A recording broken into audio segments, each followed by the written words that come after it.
Hey, everybody. I'm Jesse. I'm Doug. I'm Victoria. And I'm Jeff. And this is Boring Conversation.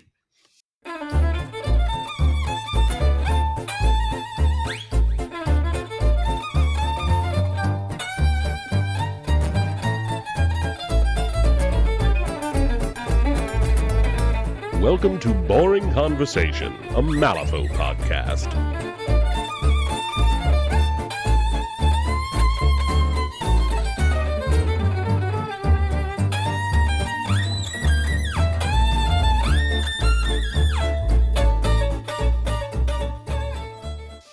Welcome back to Boring Conversation, everybody. We have our first post-Captain Con episode, and I fully expected that this was going to be an episode to talk about Captain Con and go through pools and like all that stuff, but like kind of everybody does that. So I'm sure we'll do it, maybe record something next weekend, but something kind of spur of the moment came up based on a conversation that Jeff and I had at Captain Con. Thanks for coming, by the way, Jeff. And that was talking about Through the Breach. He and I have been talking about maybe getting together to play for a while, ever since basically last year's Captain Con. And surprise, surprise, it never happened. But I have all the books. And I have a bunch of PDFs that I bought on one of the sales they had on DriveThruRPG. And I have a whole group of friends locally that play RPGs. They actually have a pretty cool actual play podcast feed called Nastygram. I'll make sure I stick a link in the show notes. That includes prior co-host Jake, who's been so busy with Nastygram and running his cafe and having a new kid that, you know, he just doesn't really have time to play Malifaux and record here. But he's doing a great job over there. And my end goal is basically to force Jeff to teach me how to play, so that I can force them to play, so that I get to play. And yeah, the best way that I could think to do that was to invite on 3 very experienced Through the Breach Fate Masters. I think that's the term in this game. Yep. And Fated players or PCs to kind of just kick me in the ass, get me to learn the system, show me how character creation works. And I know that there's a lot of questions in the community about the game. And I know, you know, Doug and Jeff are very interested in continuing to drive more community engagement. So rather than having me and Jeff just do like a meeting on Discord so he can walk me through the process, I thought, you know, what better way than this to create a new podcast app and bring on some friends that really have a big passion for the game so that we can, you know, drive some more visibility within the community. And maybe I'll even get a chance to play with them online too. How about that? So that's kind of the idea of the episode. But before we get into the meat of it, I wanted to check with everybody and see if they have anything they'd like to plug. For me, honestly, it's just thanks for everybody who contributed to Captain Con, either as an attendee or to some of our fantastic sponsors. Some folks who volunteered at, you know, fairly close to the last minute to ring for us during the MCCI, so we wouldn't have any buys because I didn't want any teams to just have to sit and wait. That would be lame. And then also just, you know, please do check out the Boring Conversation Patreon page. We just launched it prior to Captain Con. All of the contributions that I collect from that for the next couple of months are going to go towards things like paying for the clocks, paying for the extra terrain, and all of the other miscellaneous expenses that go into running a big event. And of course, check out our Wyrd affiliate link. If anything you purchase through that link, we get a small cut of. And if you decide that you don't really like Boring Conversation enough to contribute, well, you got 2 other podcasts that you can contribute to right on mic today. So go ahead and contribute to Defective Dice or Steam Powered Scoundrels, because quite frankly, they're probably better than me anyway. So Correct. I listen to your podcast and I don't watch my videos, so I don't know what that says. All right. Well, there you go. Also, funny story about Patreons. I legitimately thought that I was backing you guys Patreons for like the last year and a half, and then I checked out my Patreon page today and saw that I was not, and I was like, oh fuck. So fixed that. There you go. What's actually going to happen once I pay myself back for some of the Captain Con stuff is that I'm just going to end up contributing to all of the other content creators Patreons, so all the money I bring in is just going to go out. It's like communism. Like it's really it's a whole thing. Thank you, comrade. Yeah. So, comrade, You got to redistribute the wealth here. Yeah. Is there like a feminine or gender neutral comrade, or do I just say comrades? I think it's just Comrade gender is neutral. gender neutral, yeah. Fantastic. Yeah. So, Steam Powered Comrades, do you have anything to plug? Yeah, I'll go ahead and plug the podcast. First off, I have 2 children in the basement here with me, so I will be trying to mute myself when I'm not talking, but you'll probably hear them. You can probably hear my youngest now. So sorry about that. But we have the Steam Powered Scoundrels podcast, now the longest running Malifaux podcast of all the Malifaux podcasts, which makes us the best somehow. With it is just a whole smorgasbord of different crap. We just kind of go off on a whim and decide what we're going to do like a couple days before we record it. So we'll get stuff that's all the way from heavy meta stuff like Best Laid Plans, where we go through a game and talk about our choices from around, to Friday Night Showdown, which we recorded last night with this exact same group of people plus one extra Jeff. And that wasn't confusing at all, by the way. No, it wasn't. And that was actually pretty amazing. So go and listen to the podcast. But the thing I actually really want to promote here is Good Things Happen Weekend. We're running this event again this year. We started last year, and it is a charity event for Malifaux related stuff. It is hosted in Des Moines, Iowa, where we live, and we put all the money towards a couple cancer charities for children's cancer. If you didn't know, my youngest has gone through chemotherapy for leukemia. She's doing great now, but we thought we'd give back to a couple of charities that were kind and helped us out through that whole situation. So that's going on June 28th through the 30th. I could probably get the Ko-Fi link out to Jesse to put that out there, but it's $30 for the whole weekend plus any donations you feel like doing, and there's a whole bunch of extra stuff with that as well. So that's my plug. Please somebody sign up for Vagrant Song this year. Yeah, and if anybody can't go and still wants to contribute, you can definitely take all of the money that you contribute and make sure that it goes against Kyle from Schemes and Stones, just like I did last year, so that all of his opponents in that particular event get a ton of benefits, and then he probably ends up rage quitting. I don't know if that happened last year, but yeah. I guess quickly explain that event because that probably made no sense to some people. We had the very first event. Oh, okay. No, I'm saying nope. It probably made no sense to a lot of people. You absolutely should explain this event. Okay, our first event on Friday is called, it's a game type we've called Cutthroat Cage Match, and it's the only one that works in this sort of fundraising scenario because the whole idea is pay to win.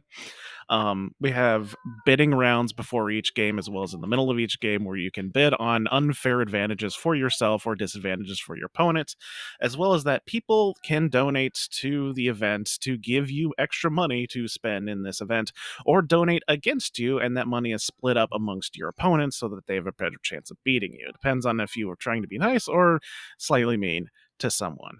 But it actually picked up quite a bit. I think it was, I want to say half of all we raised was from that one event. So, yeah. And it seems like a lot of people had fun with it. Yeah, fantastic. And I know that particular time of year, there are a number of different events that are happening all over the country. So if you can't make it to, Texas, or you can't make it to Boston, but Des Moines is going to work out better, then fucking do it. Absolutely do it. I know that I tried to attend last year, but had some stuff come up at the last minute. And there's I'd say a pretty good chance that I'm going to try and make it this year, which will, we'll see how that happens. Excuse me. I'll just leave it at that. There we go. Jeff, what do you got, sir? Hey, so first I want to send a huge shout out to Jesse for organizing the events at Captain Con. That event is a blast. I've gone the last 3 years in a row, and it's been a ton of fun. I know there's a lot of work that goes on behind the scenes, so thank you for all the effort you put into that. Yeah, thank you very much. I appreciate it. It's a lot of work, but it's usually only about the last 3 weeks before the event that I feel like I just want to throw my hands in the air because this is a bunch of shit I haven't done yet, or complications that have come up, or people that are RSVP'd and suddenly say they can't make it, and then I have to try and find buys for the team tournament. Yeah. But then, give me a week and a half afterwards, and I'm cooled back down, and I'm ready to start playing Malifaux again. So, yeah, you're welcome. Well, I'm glad we don't crush your spirit entirely. That's good to know. No, absolutely not. But for myself, so I have a YouTube channel called Defective Dice. We mostly talk about Malifaux lore and things related to the story and characters. If you are interested in getting into the lore, I have lots of resources to sort of point you in the right direction, help you figure out what you want to read or listen to kind of get caught up on your favorite characters. In addition to that, we also play Through the Breach. So if anybody listens to this podcast and is really excited to try out the system, then feel free to hop over onto my Discord. My games are fully jump in, jump out. They're just members of the community that express interest in playing and sign up for games. And we just kind of get groups together every couple of weeks and run through some games. So it's a good way to learn if you've never played before. Just have like a very, vague understanding of the lore and be excited to play, and you're more than welcome. In addition to that, lately I've been doing a lot of stuff about news and previews and stuff that's upcoming for future Malifaux stuff that people have been very excited about. So that's a lot of fun. And aside from that, I think that's everything I got. Sweet.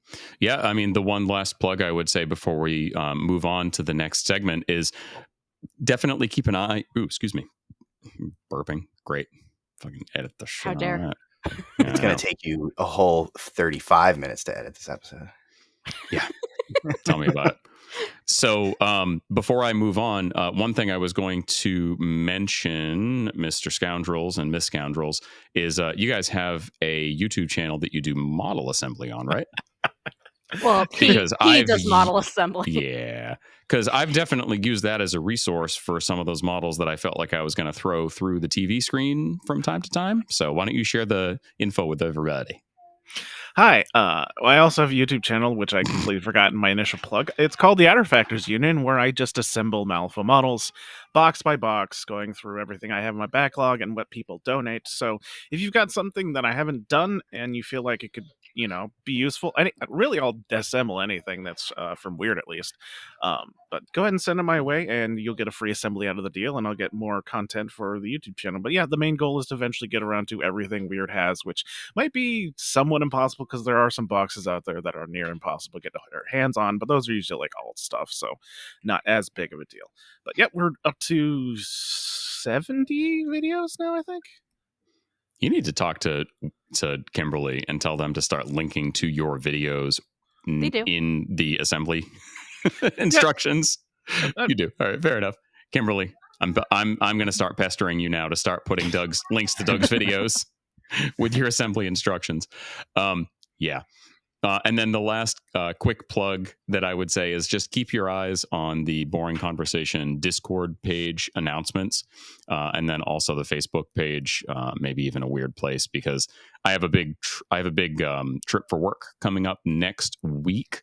After I return, I am intending to start doing weekly hobby hangs, night to be determined, probably Tuesdays or Thursdays, but I have to take a look at some schedules to make sure that it can kind of work with my families. But we're just going to be doing a weekly hobby hang on the Boring Conversation page. If you want to come hang out and assemble some models or paint or just kind of chill with us while other people do it, then just hop on in.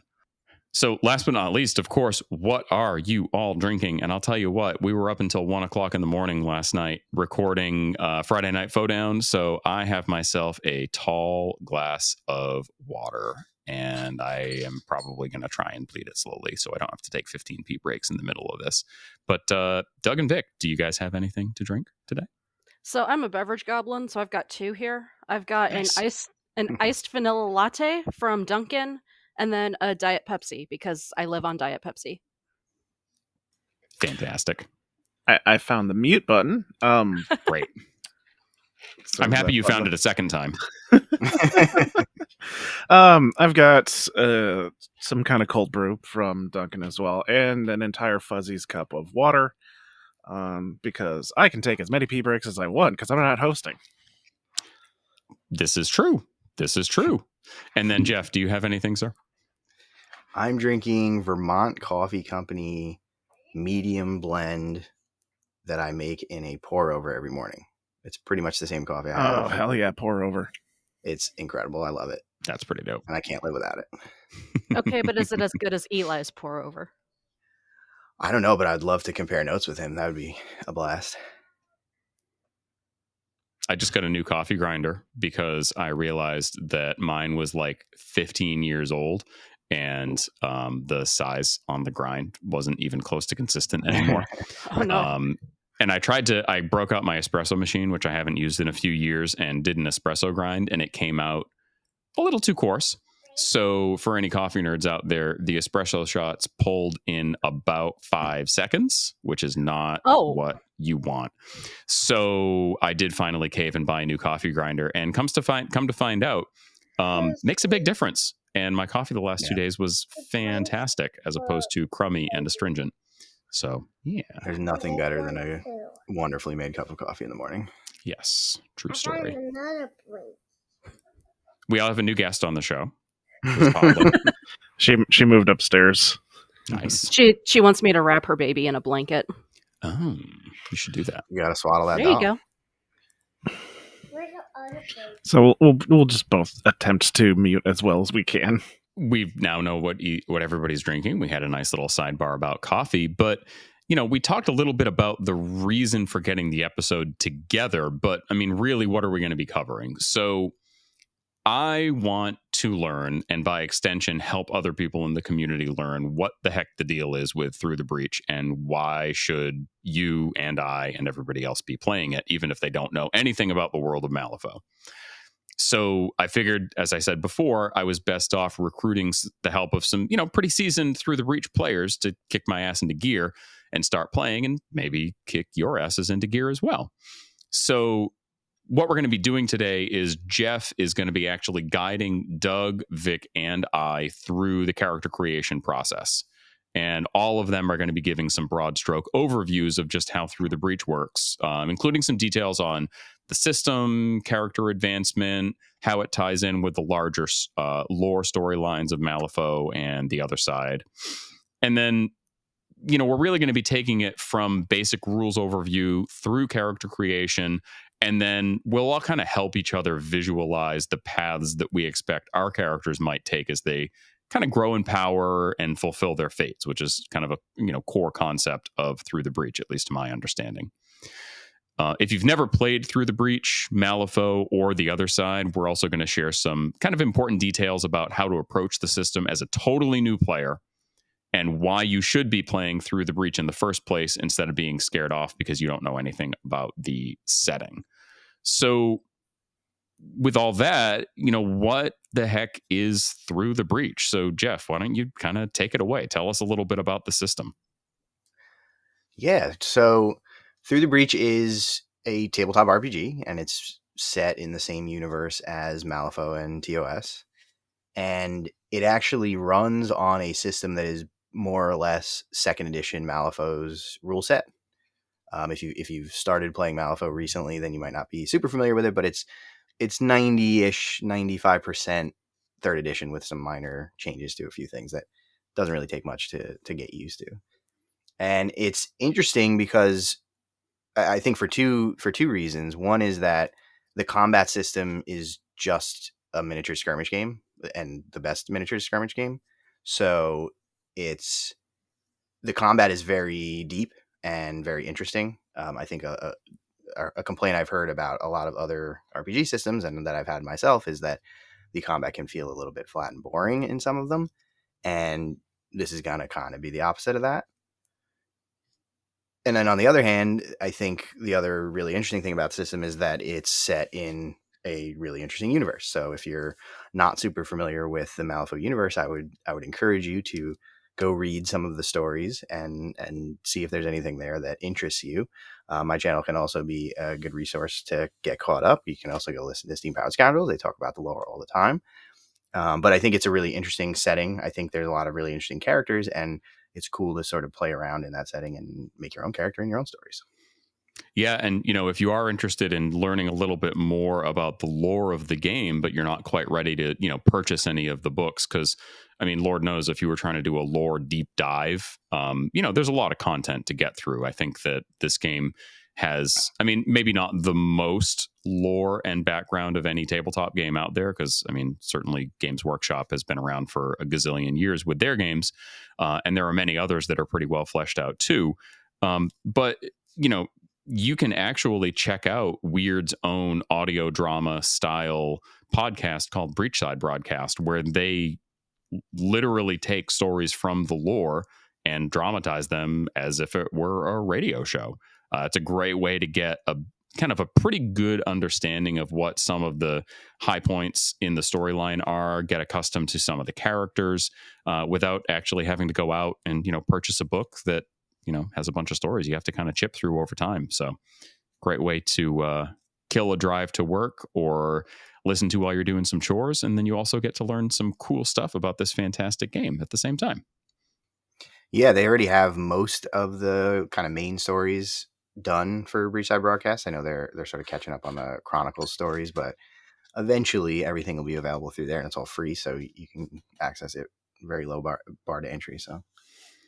So what would you say kind of makes Through the Breach really unique amongst other systems? I know we talked a little bit about the combat being a little bit deeper, but you know, in the cursory glance that I've done through the rule book, which I did actually purchase, I have sitting next to me, big, beautiful rule book. And one thing I will mention right off the top, which really speaks volumes to the quality of the game, is that the section on character creation doesn't even start until page like 72, which is pretty cool. They preface it with a lot of background and fluff, and just by getting this book you can really get a good sense of what the world is like. But you know, with enough prattling on from me, Jeff, what would you say makes Through the Breach really unique amongst some other popular settings like your D&Ds and your you know, Shadowruns, your Cyberpunks, so on and so forth?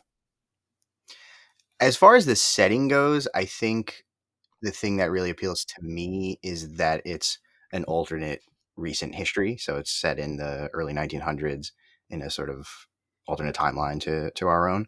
But because of that, there's a lot of familiar things and things that you don't see a lot of in other settings. So, you know, it's got sort of a cowboy aesthetic. You can be a gunslinger, which when I've played with people who weren't familiar with Malifaux, they all just immediately defaulted to, well, I'm going to be a guy who runs around with a bunch of pistols and shoots people. I was like, well, I guess that's fair.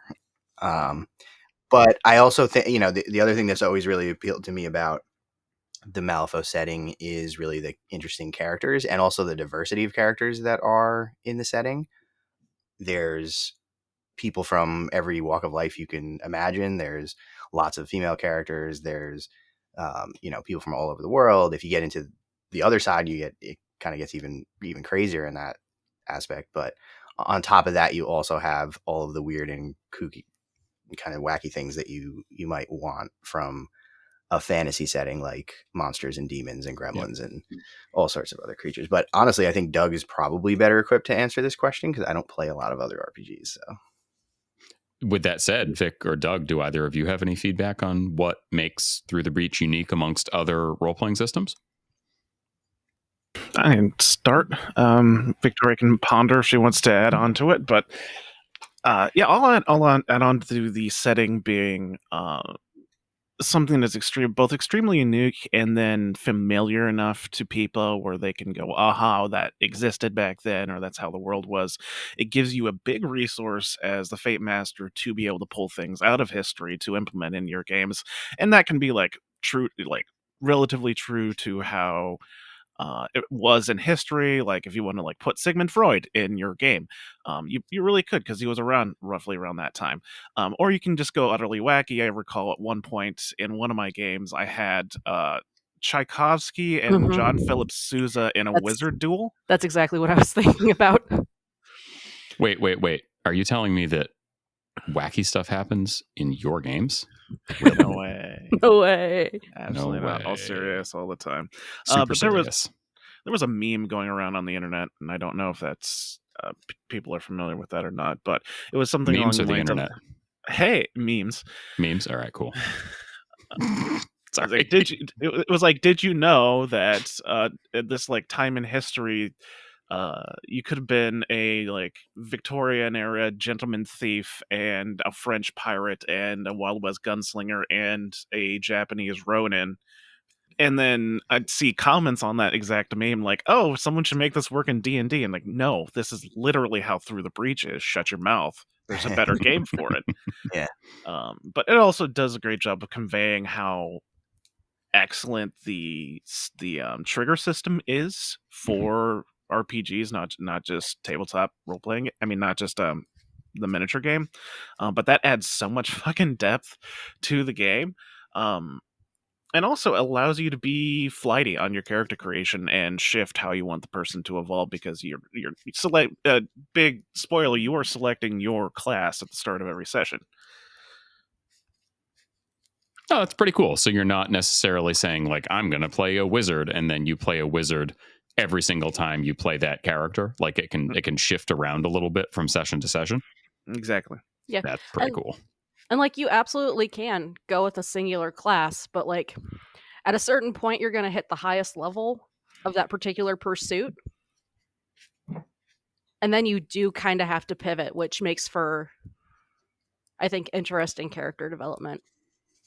Yeah, and it's interesting too, because the idea there is that, the way that we'll kind of get into this a little bit more in a bit, but the way that a session is organized is there's supposed to be a prologue that sort of gives you a little hint of the flavor of what the session is going to look like. So you might get the idea that you're running into a combat gauntlet, or you might get the idea that you're going to be investigating something. And then you can choose your pursuit to kind of work better for the way that session is going to work. So if you're primarily a combat focused character, but you're getting yourself into a situation where you're going to have to, glad hand a bunch of guild officials, you can choose a different pursuit that gives you a couple of new abilities that will allow you to sort of get through that session a little bit better. Whereas if you're, a more social focused character, you might need some new combat abilities to get you through some combat encounters, and then you can just switch right over to that class. Not only does it not penalize you for multi-classing, but there's also actually benefits to do it. So that's pretty damn cool.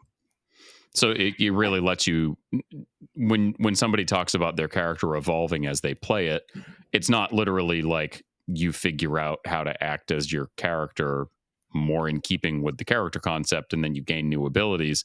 Your character can literally evolve and gain aspects of other classes, or pursuits, I guess is what they're called in this game, from session to session. Yeah, exactly. That's pretty damn cool. Yeah, So and some people will play, a whole bunch of different classes and never specialize in anything. And like Vic said, some people will say, well, I just want to be a good wizard, so I'll just keep being a wizard. And that's totally fine. Awesome. So, obviously there's a big lore focus in this game and all of Wyrd's games. Would you say, we talked a little bit about how folks can kind of dip their toes into the lore and learn more about the setting before they decide if they're actually going to play the game. Would you say that the game itself is approachable for somebody that doesn't have any prior knowledge of the setting or the related games? And like, if so, how would you kind of recommend that a new player approach it for the first time? Like me, pretend I don't know anything about Malifaux. I got this. Yep. There is a very, very easy way for a character to jump in without knowing really much about the setting. Assuming they have a general idea of how the 1900s were as far as character starting their character.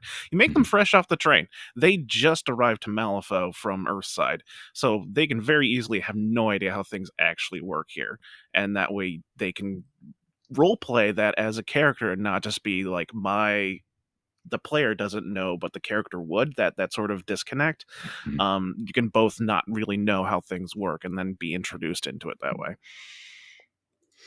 Yeah, that's pretty slick. And, it's interesting because that actually feeds into one of the things that I really like, not only about Through the Breach, but I actually like about everything within the Malifaux universe. And it kind of ties into that whole historical sort of angle that the game has, where like you're literally playing from essentially Victorian times onwards.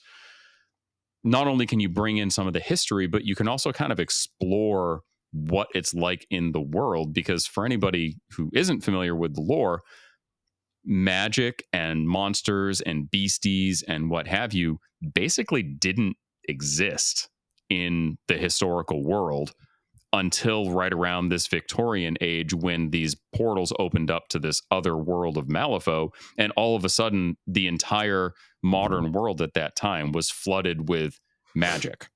People could suddenly use abilities that were previously thought to be impossible or supernatural. Monsters and beasties and creatures and, all manner of different things existed in Malifaux that previously were just part of, storytelling and lore.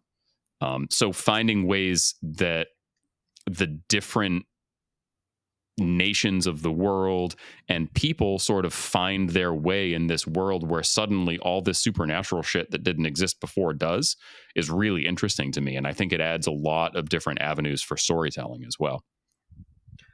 Yeah, I agree with everything that Doug said. I think that's a great way to get somebody in if they don't know anything about it. The other thing that I'll add to that is that when you're playing through the Breach, you're really playing a sort of average person who doesn't have god tier abilities and powers. And even if you play a long campaign and level up a lot, you're still really not on par with some of the more powerful characters in the Malifaux lore. And what that means is, even if you don't know about the complicated politics or the situation that's going on with the Neverborn or the whatever it might be, your character probably doesn't have much say in what's going on in those situations anyway. You're kind of just a person who's trying to eke out a living or accomplish whatever somewhat mundane goals that they might have, and you don't really need a deep understanding of the larger story. And like Doug was saying, if you play your character as, we just got off the train, we're new to Malifaux, we don't know anything, that's totally fine. You're going to learn everything that you need to know just by existing in that space. And if your Fate Master does a good job, you'll kind of gradually pick that stuff up as you go. So you really don't need to study before you play. And I've also had brand new players. I ran a campaign before I had my channel or anything like that, and of the 5 players, 4 had never touched Malifaux or knew anything about Malifaux prior to that, and it went totally fine. Yeah, that's great to hear. And, I know some people get scared off of diving into these really fleshed out worlds like, Shadowrun is a great example of that, because that game's been going on forever. And if you start even reading some of the fluff without a basic understanding of some of the terminology, it can seem very daunting. Just knowing that you can just jump in to one of these games, and it's really no different than playing in like a D&D campaign with somebody that has a homebrew world. I mean, you're learning all that stuff as you go anyway. There's only one person that can teach you.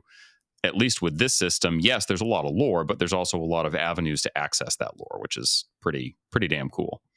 So, we've talked a lot about the setting, the lore, and I think we can all kind of agree that it should be pretty approachable for, essentially anybody. Let's talk a little bit about the mechanics. So why don't you guys tell me, how does the class system work? How do things like the randomization system work? What makes combat so unique? What the hell is a trigger for anybody who hasn't played Malifaux or, the other side? Tell me about it. What's the system like? Okay, this is going to be like purely from a player perspective. I have run a couple of Through the Breach games, but I don't consider myself like an experienced Fate Master here. But Fated side, I'm going to go ahead and start with randomization for character creation. When you're creating your character, you do a thing called a tarot, where you take a deck of cards and you follow the steps through and you flip a card, and that will tell you what your aspects are going to be, like your intelligence, your strength, your speed. So like aspects are basically like your stats. Yes. Like how fast you are, your dexterity, your strength, so on and so forth. Yes, that is the word that I forgot. Stats. You flip a card and they are randomized. Usually on the tarots, you do get one card that you are able to cheat in. So if you really, really hate whatever your spread is, you can cheat that in and get something different. But if you don't cheat your card, you also get something a little extra at the end. But as you're doing this tarot, you a fate line, which is basically like your destiny, but it's told in a very complex riddle where your Fate Master gets to like mess around and decide what your fate is. And throughout the game, you get to decide whether you're going to accept or fight against your fate. So that's a way that like the game master can actually influence the way that your character develops or give you like decision points at different points in the progression of the story. Yes, and if your Fate Master really leans in on the fate lines, it shapes how the story progresses as well. Is this a game where like it can be very min-maxy like D&D, where if you don't really get the set of roles that you want, it can like hamper your character development? Or is it maybe a little less crunchy than that so that it can still be pretty flexible even if you don't kind of hit all the high points of the stat lines that you wanted?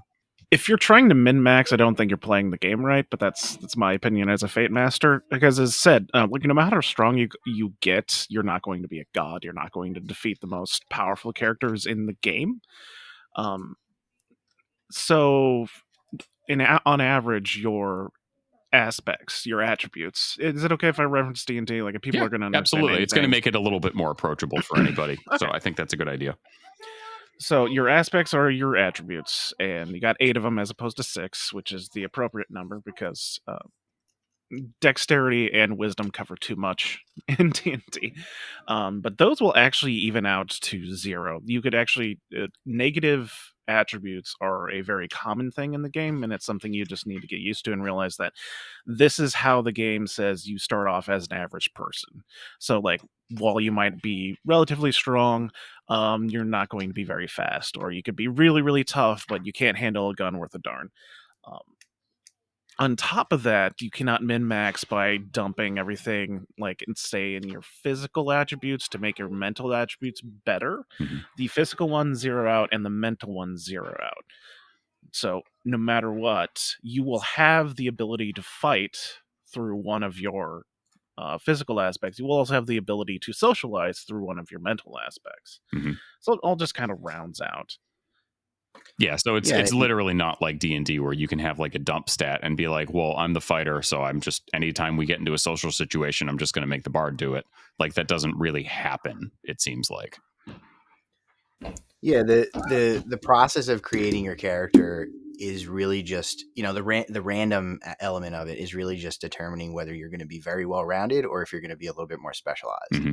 And then you get to sort of decide what you do with that. But there isn't really a bad flip or a good flip. It's just like, this character might be kind of mediocre at everything, and this character might be really good at one thing and terrible at some other stuff, which I think is an interesting way to do it, because I've definitely had experiences in other systems where you roll a character and you just get bad rolls, and it's like, well, now my character is just kind of bad, and I'm stuck with that. And then you end up trying to, you know, argue with your DM to re-roll stuff and house ruling a lot of things, which comes up a lot. It's arrays.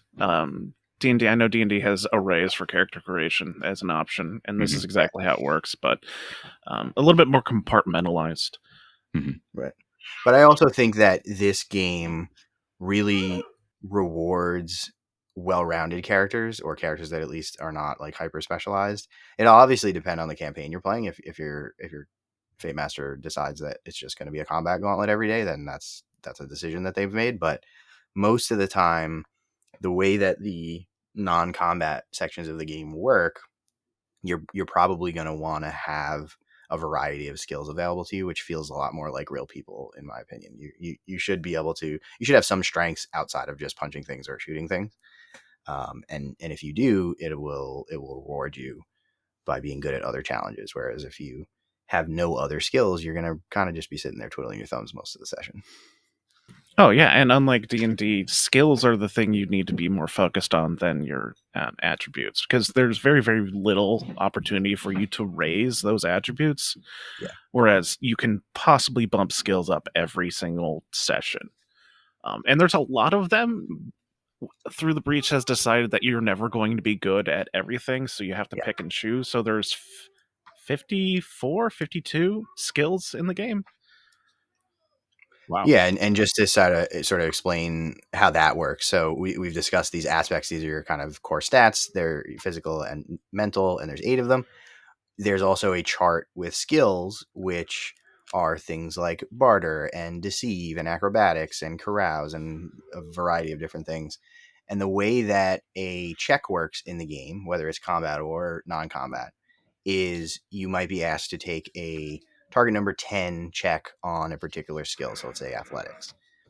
In order to take that check, you'll take your aspect that's associated with athletics, which in this case is might, and your skill rank in the athletic skill. So basically the idea is, are you good at athletics? Do you have some sort of training in it? You combine those two numbers together, and whatever that is, that becomes your acting value. You then flip a card off the fate deck, just like a Malifaux duel, add the card value to your acting value, and that's what your total is. And for anybody who's not familiar with, like, the Malifaux system or the Through the Breach or the other side system, there's no dice used as part of the randomization mechanic in Through the Breach either, correct? Like, you're actually using a deck of cards, and Exactly. if your stat is 6 and you flip a 10, then your total value is a 16, and then most things that you do are going to have some sort of a target number. If the combination of your stat and the value of the card that you flipped meet or exceed that, then you would succeed in what you're trying to do. Is that still consistent in Through the Breach? Yeah, exactly. Cool. And then kind of getting into the card mechanics. So, for anybody who's not familiar with the system, just like a deck of poker cards, there are actual suits on the Fate deck that's used in Malifaux and Through the Breach. And I know we talked a little bit about triggers before, but those can actually impact the effects of the abilities that you use, right? So why don't you guys just talk a little bit about the trigger system for anybody who's not familiar with how the larger scope of the games work. Trigger system. As hinted at before, it is a special little extra thing that goes off if you have the particular suit associated with said trigger. You can have multiple triggers on an action, but you can only declare one during a duel. There are situations where you possibly could declare multiple ones, but they can be like really common stuff. Like I think that the bog standard trigger is something called Crit Strike, where you deal an extra point of damage per rams in the duel total.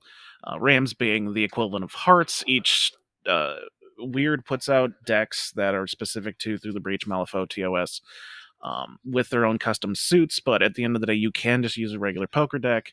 Just remember that jacks are 11, queens are 12, kings are 13, and let's see if I remember this correctly. Rams are hearts, masks are diamonds, tomes are clubs, and crows are spades. Yes. Yeah, I believe that's the case. Good job. Mm-hmm. So, I mean, that really kind of brings up like one of the things that I think probably makes this and Malifaux a little unique, in that, like, just because you succeed on an ability check doesn't necessarily mean you're going to get exactly what you want if you're not getting the right suit you need to hit a particular trigger. To your point, sometimes it can be, dealing some extra damage. It could be something really unusual, like, slowing down enemies that are, in the area around your target. It could be distracting an enemy to make it more difficult for them to, strike back at you or your teammates. Like, there's innumerable number of things that triggers can do. And you can kind of like craft sort of unique triggers. Is that accurate?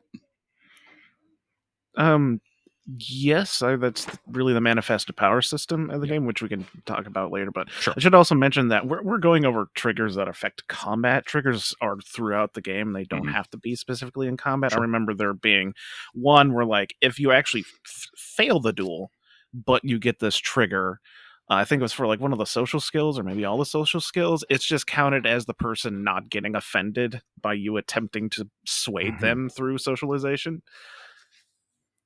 Cool. I think the one you're thinking of is the "I didn't want to talk to you anyway" trigger. I love that. And that sort of ties into another interesting mechanic that it runs throughout all of this, which is margins of failure and margins of success.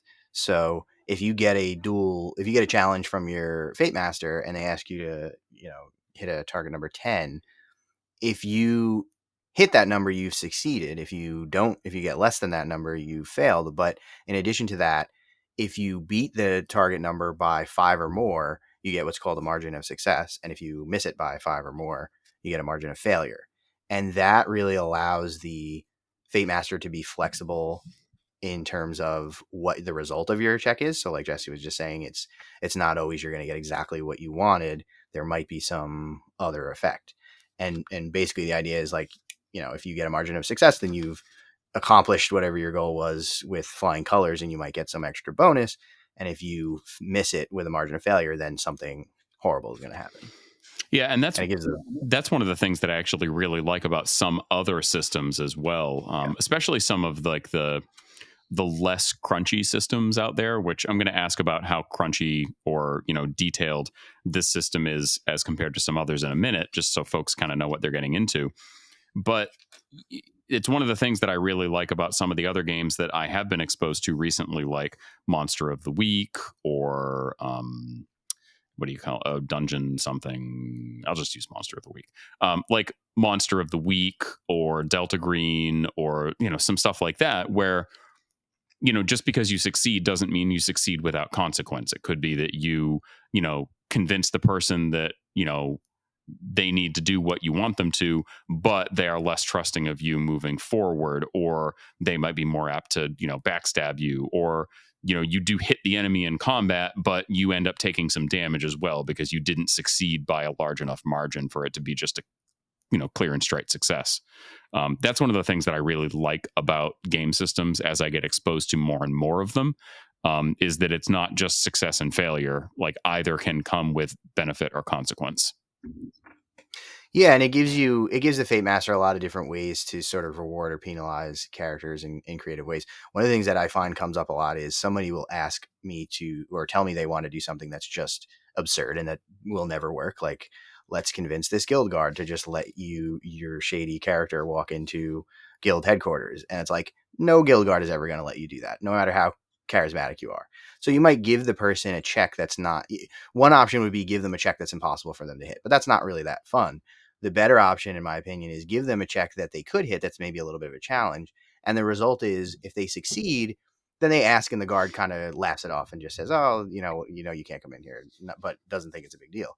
And if you fail, that guild guard gets very angry at you. And maybe there's some other consequence and it leads to you getting arrested or him getting violent with you or something like that.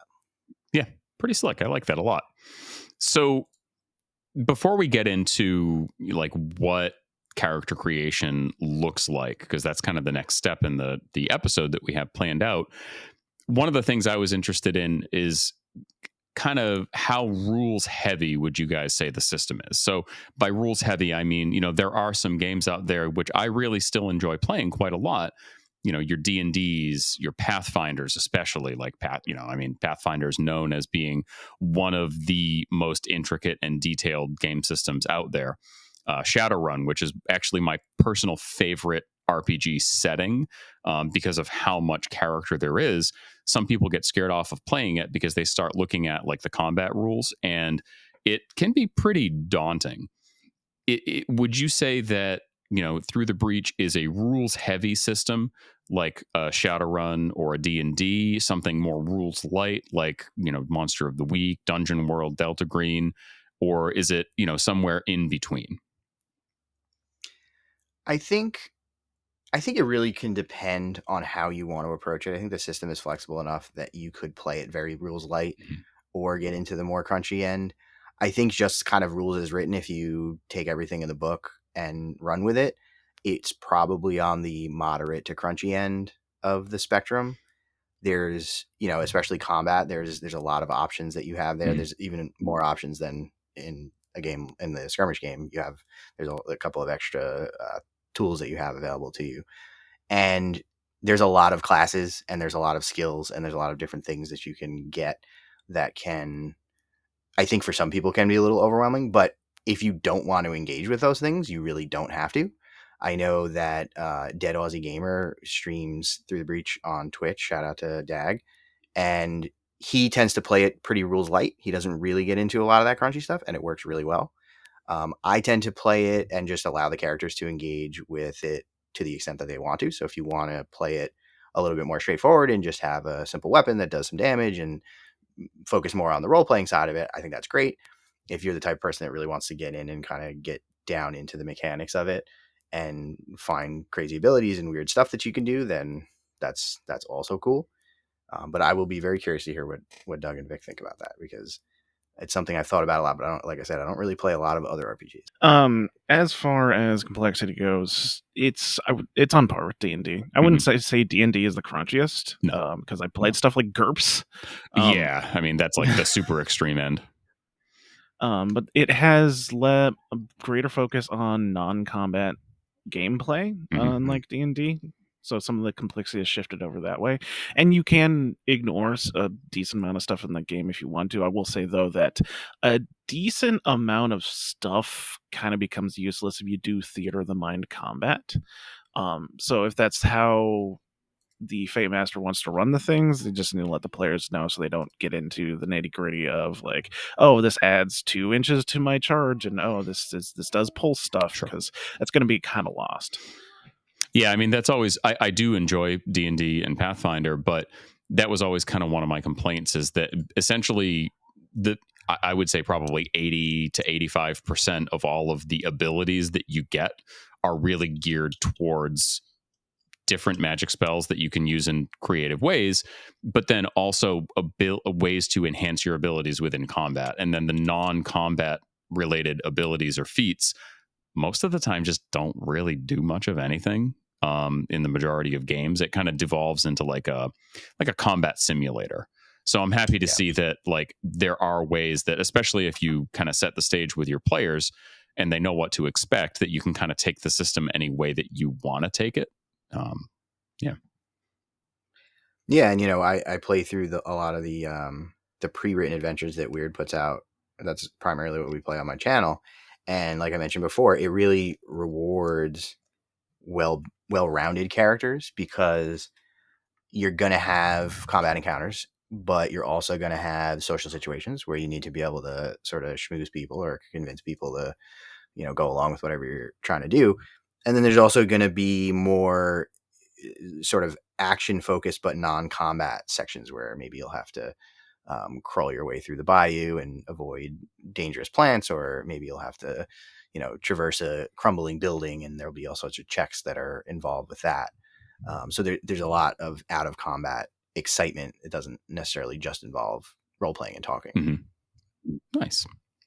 So if somebody were interested in playing the game, what kind of like well, actually, before we get into that, I want to do the other one first. So in terms of like modifying the rule system, do any of you guys have any either like house rules that you just kind of prefer to stick with all the time?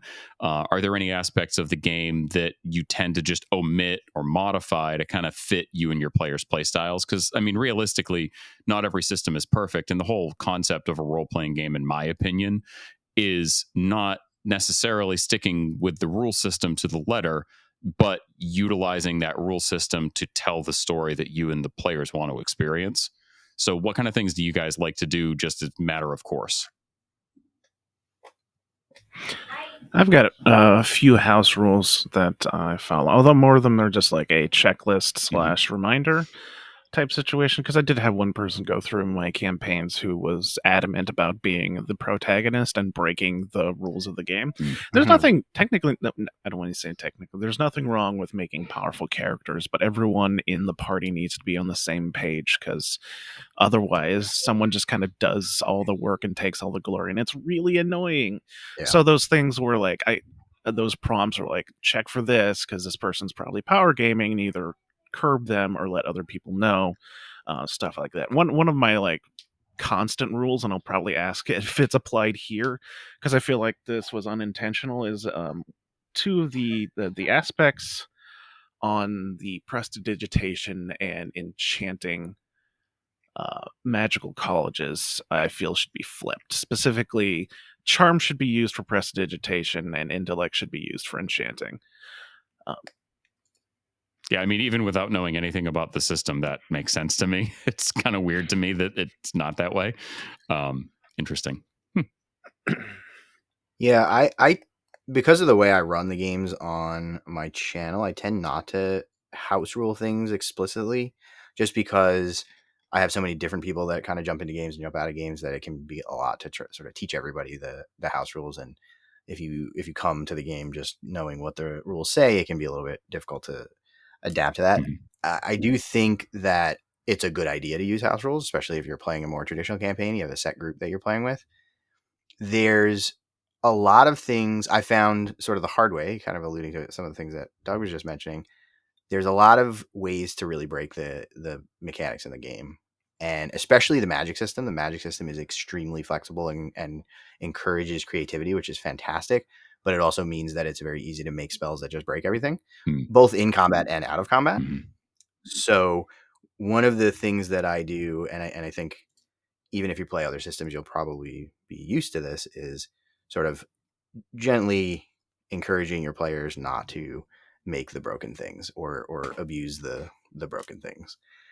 There's definitely I've had people from the community create starting characters who had an accuracy 8 melee attack that had min damage 3, which is, let's say, 5 steps too far, too powerful compared to most other starting characters. Most starting characters will have accuracy 4 or 5. They'll have min damage 2, maybe 1. This was just like way above and beyond, and because he just found like a really creative way to make a really powerful character. And I was like, well, listen, I really admire that and really well done, but you're definitely not playing that character in my game. Yeah, jeez, tell me about it. So you're telling me I can't put enemies on the moon? No.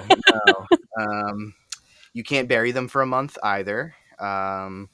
Yeah, there's a lot there, and again, if you want to play that type of campaign, it's there for you. If you want to make all the broken stuff, great, it's fun, but it does take a little bit of kind of a careful touch from the Fate Master to say, well, this is too far. Let's tone this back a little bit.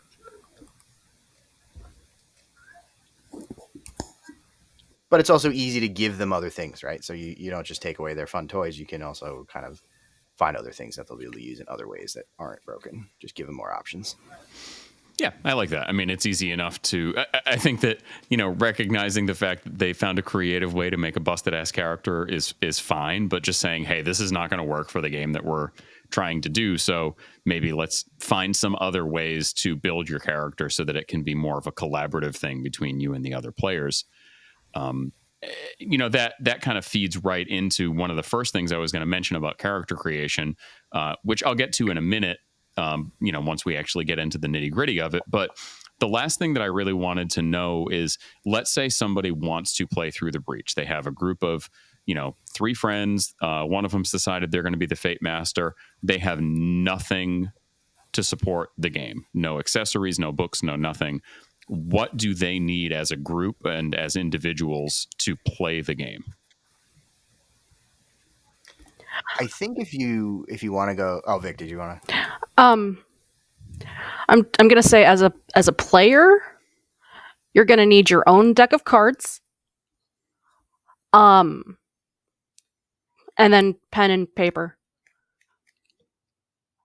Pretty much as you would with pretty much any other RPG, because you're going to want to take notes. As a collective group, each player is going to need their own deck of cards, and then you're going to need a central deck of cards. And that's pretty much it. You don't need minis. You don't need a map unless you want to go really crunchy into combat, in which case you will want that. Mm-hmm. So the rules support either like that, D&D getting your minis out and moving around the grid, or sort of like theater of the mind combat. So you can kind of do it whichever way your group wants to. In my experience, yes. Sweet. I know that I've seen. Yeah, go ahead. I think the Fate Master, you're going to want to have at least the core rules available, which they do. Sure, yes. A big honkin' physical book, but you can also buy them digitally. It's a little cheaper if that's the way you want to go. And just to comment on the decks of cards, so we mentioned this briefly earlier, but you can play this game with a standard deck of poker cards if you just have some cards laying around. You just need to be able to convert the suits over, which is easy enough to just have a little reference table, no problem. It's also in the core book. But if you have Malifaux Fate decks, that's the ideal way because it's got all the suits on it. But that's certainly not necessary. So I would say a deck of cards for everybody +1, and then the core book, and you're pretty much good to go. Yeah, and I mean, like most of the Fate decks that you can find, so many Fate decks out there on either the Wyrd website or third-party websites. Honestly, most of them cost less money than a set of dice. Like, they're not expensive at all. So they add some character to the game, I would imagine too. You were going to say something, Doug? Yeah, I will say getting your hands on some kind of character sheet, either digitally or physically, is going to be needed. The game is too complex for you to just like write out a character sheet haphazardly. The core rulebooks, I believe, has something you can copy and print out. There's digital versions on the Wyrd website. You can also, if there's a few fan-made ones out there, including Roll20 has a sheet for Through the Breach that I made that I'll always plug because I feel like it gives you a little bit more space to write stuff down than the regular character sheet. But yeah, you're going to need to you're going to need to organize your information. So in terms of like supplements and stuff, I know we mentioned the core rulebook, and Jeff said it's a big honking rulebook. Just to throw this out there, I am like beyond impressed with the quality and the detail and just everything that went into making this big hardcover rulebook. I mean, I've got a lot of role-playing systems core rulebooks up there, and most of them are a third the size of this one. The quality of the pictures and the production aren't even close to as good. I mean, for goodness sakes, I know we're not doing a video episode right now, but it even comes with 3 little ribbon dividers that you can just use to mark your spot in the book. Like, they're right in the binding. It's really incredible.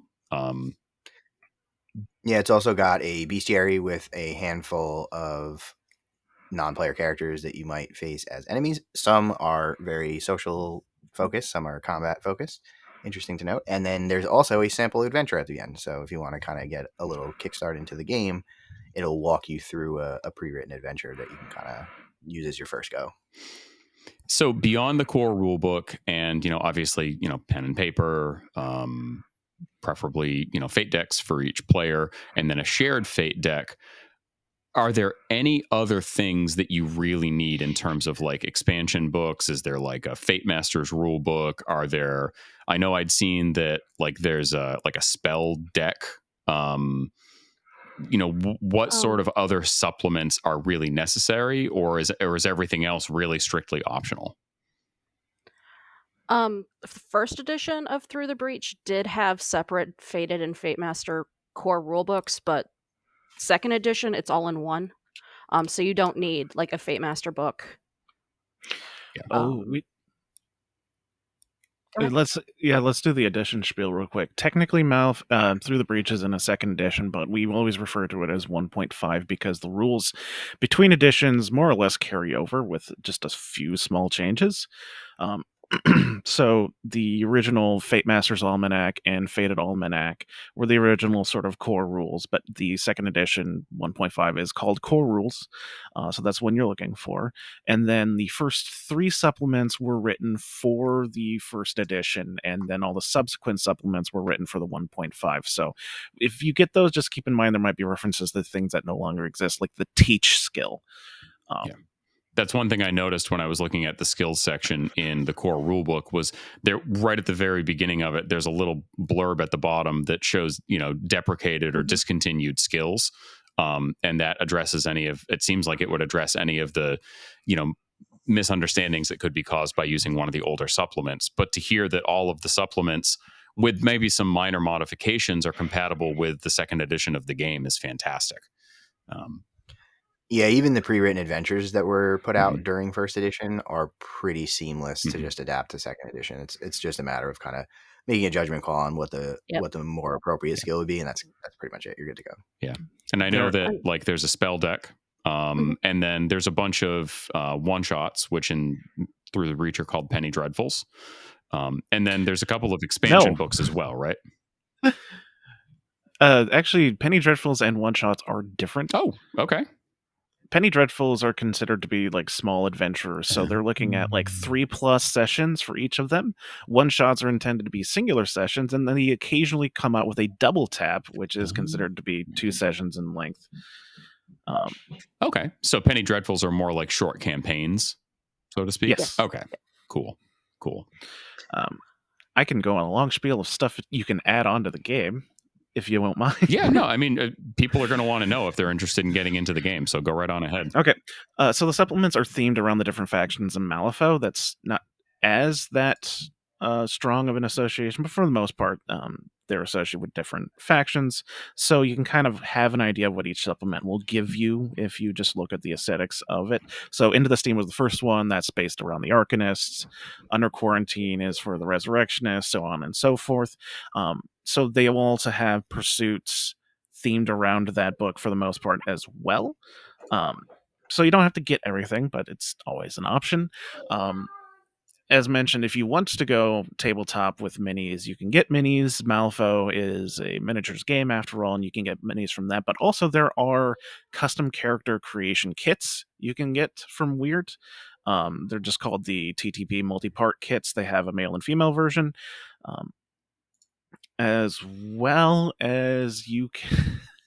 They're fantastic, by the way. Just to interject, like if you are not interested in playing Through the Breach, even after listening to us espouse its virtues, but you want a multi-part, heavily customizable kit that you can build a character or even potentially a couple of characters out of, you could probably do worse than looking at these Through the Breach multi-parts. Because I mean, you look at them and they come with what, 4 torsos, 5 torsos, 3 sets of legs, multiple arms, some with guns, some with none, like a freaking dozen different head options. Absolutely killer values. Along with the tabletop thing, you will be needing tape measures. It's just going to make things a lot easier for you, and some kind of surface to put it on. One thing that is not produced by Wyrd that I actually suggest / brag about is that I actually use a copy of the 1907 Sears and Roebuck catalog because the items and sundries, the equipment and sundries list in the book doesn't cover everything. 1908. Sorry, my bad. 1908. I'm a fraud. A liar. And the prices align relatively well. Like the big difference is that firearms in Through the Breach cost a lot more because obviously for balancing reasons. Mm-hmm. But it's actually surprisingly similar in cost for stuff. Yeah, and in addition to all the physical books, which just again to plug Wyrd in terms of keeping the game fairly accessible. When we were talking before about this gigantic hardbound beautiful rule book that serves as both essentially the equivalent of the player's handbook and the dungeon master's guide if we're using D&D equivalents, it's only $60 and it's the size of probably 2 or 3 of those books put together. If you buy a D&D 5e core rulebook, I think it's probably close to $60 on its own. And then you also need 2 other books like a monster manual and a DM's guide to actually play the game. All of the other supplements are very, very reasonable. And you should definitely purchase them through one of our affiliate links on the Wyrd web store. But you talk about those penny dreadfuls. I mean, they're about $20-$25 a piece. And if each one of them is going to get you 3 to 4, potentially more adventures, that's a pretty damn good value. Because most modules that you would pick up for other games are going to be close to that cost. And they're only going to, most of the time, have a single story in them.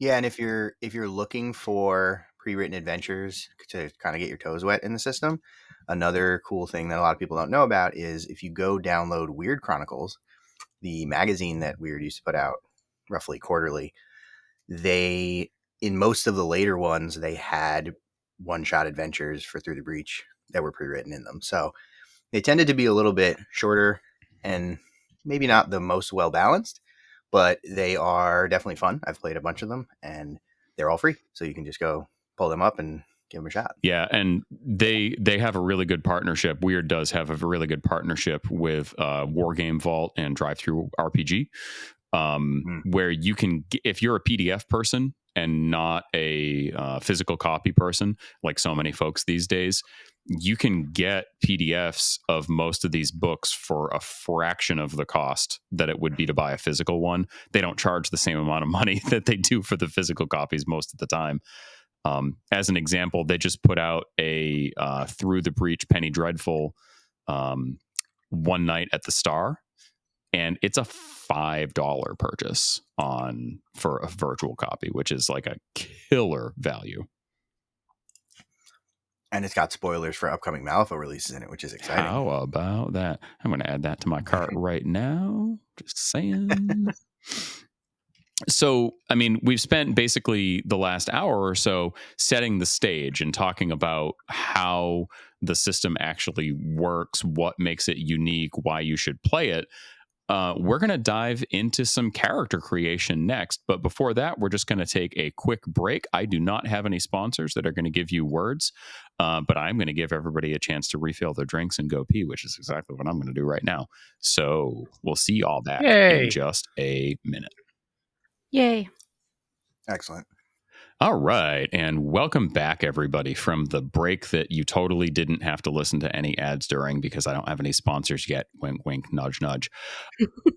Right. Most importantly, Vic just renewed her drink. And what do you have now, Vic? I have a brown sugar bubble milk tea. Fucking awesome. I just talked about how much I love those. And my wife loves them even more. And if we have them in the house, my kids will drink them before either of us get to them. So I don't often get to have them in the house. Anyway, before we move on to character creation, we did note during the break that we actually hadn't mentioned the spell deck. And I know you guys had said that the magic system is pretty customizable and deep. So how does the spell deck as a game supplement fit into the picture? Yeah, so this is kind of just a quality of life aid for anybody who's playing a spellcaster.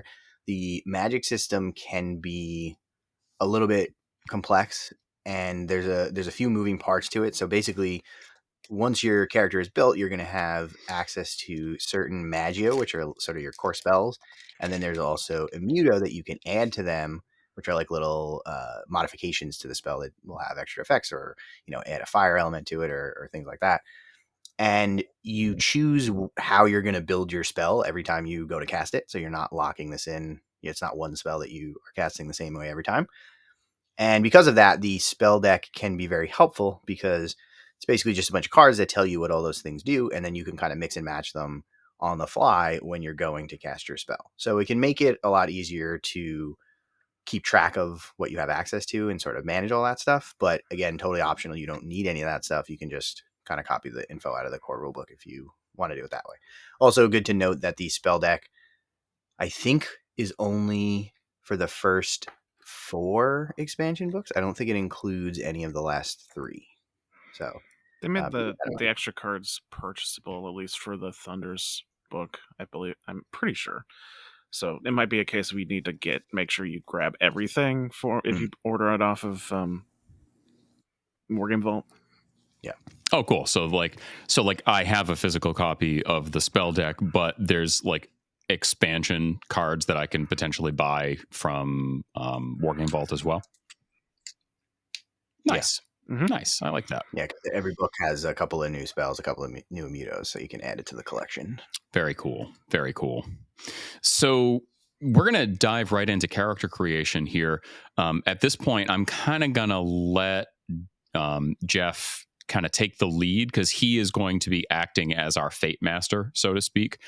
And I mean, we're essentially going to be recording like a miniature version of like a session 0, essentially just collaboratively putting together our characters to kind of fit the theme of what Jeff has in mind. I believe, and correct me if I'm wrong, but Vic and Doug are actually going to be building characters that they plan to use in a game they have scheduled with Jeff, right? Yes. So I'm going to be essentially acting as though I'm making a character to fit into that same adventure, even though I'm not going to be a part of it. However, I am planning on using this character to play in some games that Jeff is going to be hosting in the very near future. So we're going to be acting as though it's all part of the same story. Any questions that they have or I have for them are going to be assuming that we're going to be a part of the same campaign. Yeah, I'm going to let you guys kind of take it away. The thing I said I was going to talk about. So another thing that I really appreciate about Through the Breach, after having just taken a cursory look through the rule book, is that on the very first page of the character creation section, it calls out the fact that they strongly encourage you to collaboratively work on your characters, to make sure that they're all going to kind of get along, that they're going to fit in with the themes, that they're going to be able to cover each other's weaknesses. And that's something that I feel like is important in any game, but a lot of times is left unsaid in the core rule books. I mean, D&D has always been one where, people might spend, a couple of weeks, off and on working on a character concept and a background and building out their character to first level or third level or fifth level or whatever point they, determine that they're going to be playing at. And then they get together and they find out that, maybe the characters don't mesh as well as they thought, or they have a bunch of physical aspects of the game covered, but maybe not enough emphasis on the social or, other aspects. Not to say that all D&D games are like that, but I think that some games are more prone to that sort of thing than others. And Through the Breach definitely does not seem to be that way. Collaborative character creation seems very important, especially when using that, like the shared fate deck. It looks like you actually put cards into the deck that are going to suit your different characters. And if everybody has built characters that use masks, it can be very difficult for everybody to get the triggers that they want. Is that accurate? So the way that the game actually runs when you're playing, there's one communal fate Mhm. deck, which is a full poker deck plus the 2 jokers. And that's what everybody flips their checks off Mhm. of. In addition to that, every player is going to have their own twist deck, which is a deck that is just 13 cards, 1 through 13. And it will have a mix of suits in it based on a decision we'll make later in the process here. And that's the deck that you will draw your hand from, that you will draw cards from through the game when certain abilities trigger. And it's the cards that you will cheat. But it's your own independent deck that is separate. So everybody could specialize in masks and they'll have access to their own masks. It just means that you won't be able to, everybody's not going to top deck all the masks off the fate deck. So it's still a consideration to think about. Cool. Awesome. Well, with all that, I'm going to shut up and I'm going to let you guys kind of take it from here. So, Jeff, why don't you start us on the character creation journey? All right, cool. So this process there's going to be several steps here, and the process is going to be a little bit more guided than what some other systems will have you doing. And it's going to sort of nudge you in certain directions. It's not going to force you to do anything, and you'll still have lots of, creative freedom to come up with what you want.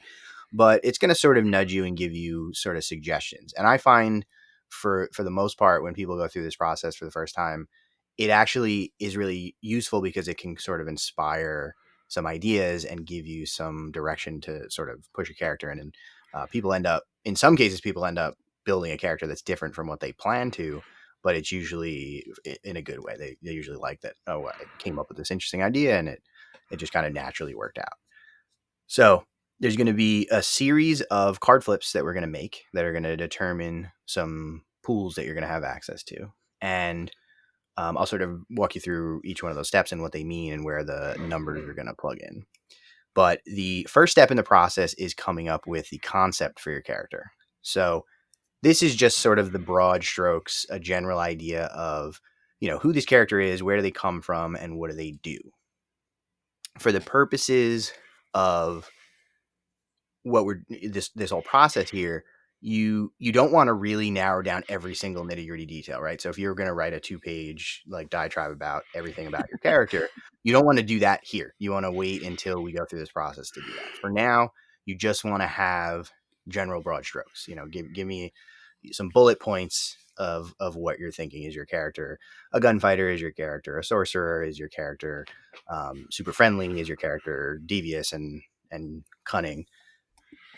For the purposes of the games that I run, because we play through the one-shots, the pre-written one-shots, I have set up a sort of narrative through line between all of the adventures that all of the fated characters are working for a company called Eclipse Consulting.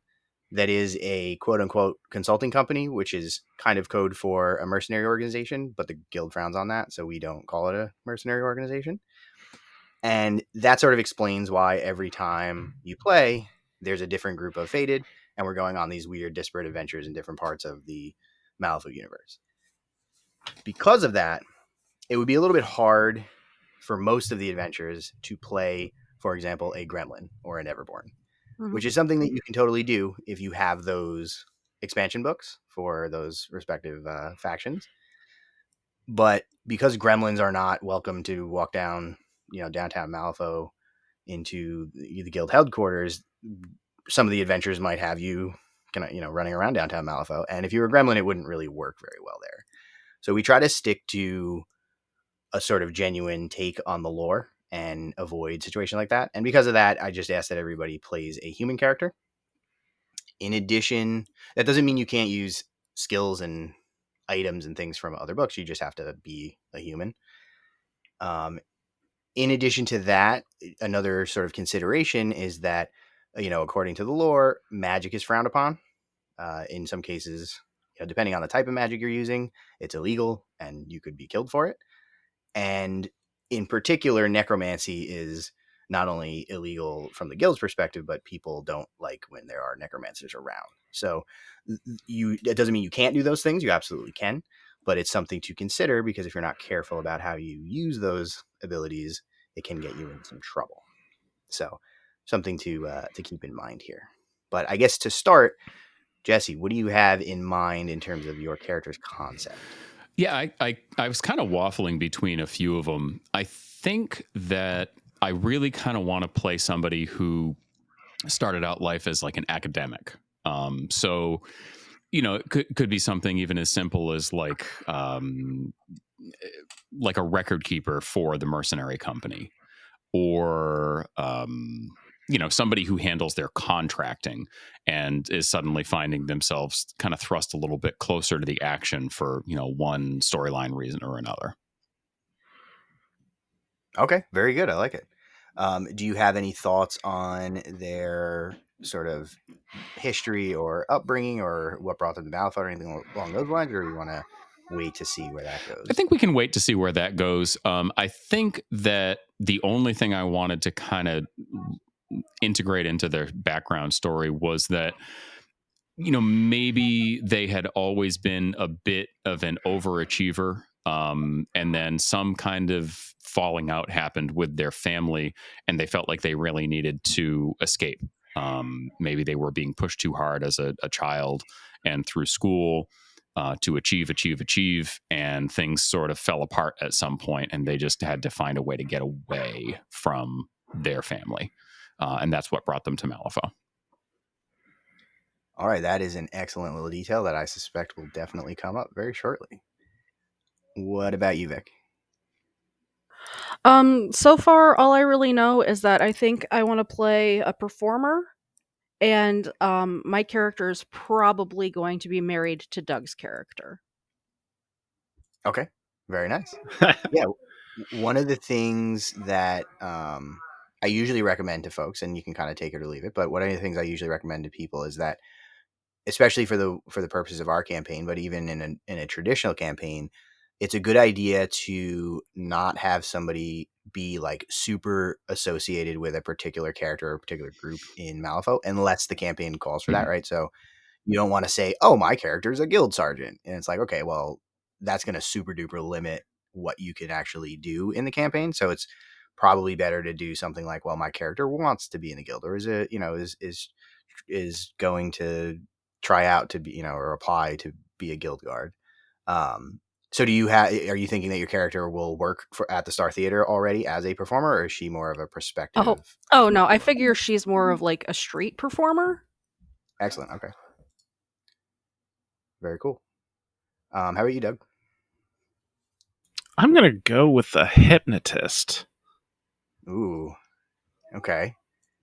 A magical hypnotist or a not magical hypnotist? We'll be going into magic, yes. Okay. Excellent. Although, background would be that this was something he learned Earthside and was not magical until he came into Malifaux, and then just got even better at it because magic. Perfect. Yeah. That's a common thread, certainly. All right. So for the next step, this is where we're going to start flipping some cards. So you want to make sure there's a little bit of space available in front of you. Have a fate deck or a poker deck available that you've shuffled up pretty well.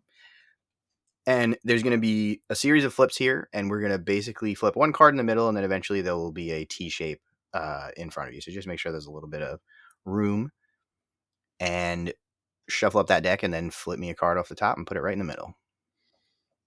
All right. I got an. Do you want to know what we flipped?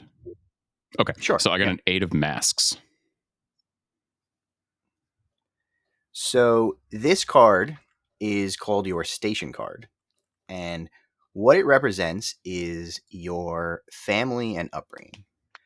So what I usually recommend for folks is I'm going to give you a word, and that will be your station.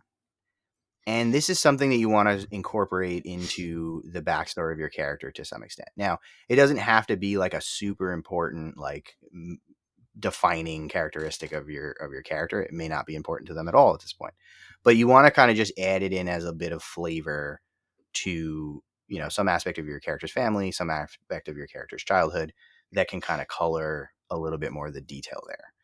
If you want to make it something very important to them, you absolutely can. In some cases, people make this, they kind of shift their character at this point and say, oh, well, this is clearly something that was very important to my character. But if it's not something that you had in mind, you can kind of play with it and be creative about how you incorporate this into the character's story. So what was that, an 8 of masks, you said? All right. So your station is cartographer. Oh, nice. I like that. That kind of fits exactly with what I had in mind. Is there somewhere on the character sheet that I should be noting this? I believe there is. Let me Sure. look. I see backstory and notes at the very end, and then I see destiny. Yeah, not for destiny. Okay. Either in the backstory and notes, or there's a space under appearance and other traits. Maybe that is a good spot for it. Unless you I'll just put it in backstory and notes for now. So, 8 mask, and you said I am a cartographer or have some history as a cartographer. Yeah, it doesn't even have to apply to your character. The point of this is that it has to do with your family. Okay. So maybe your parents were cartographers, or they worked for cartographers, or something along those lines.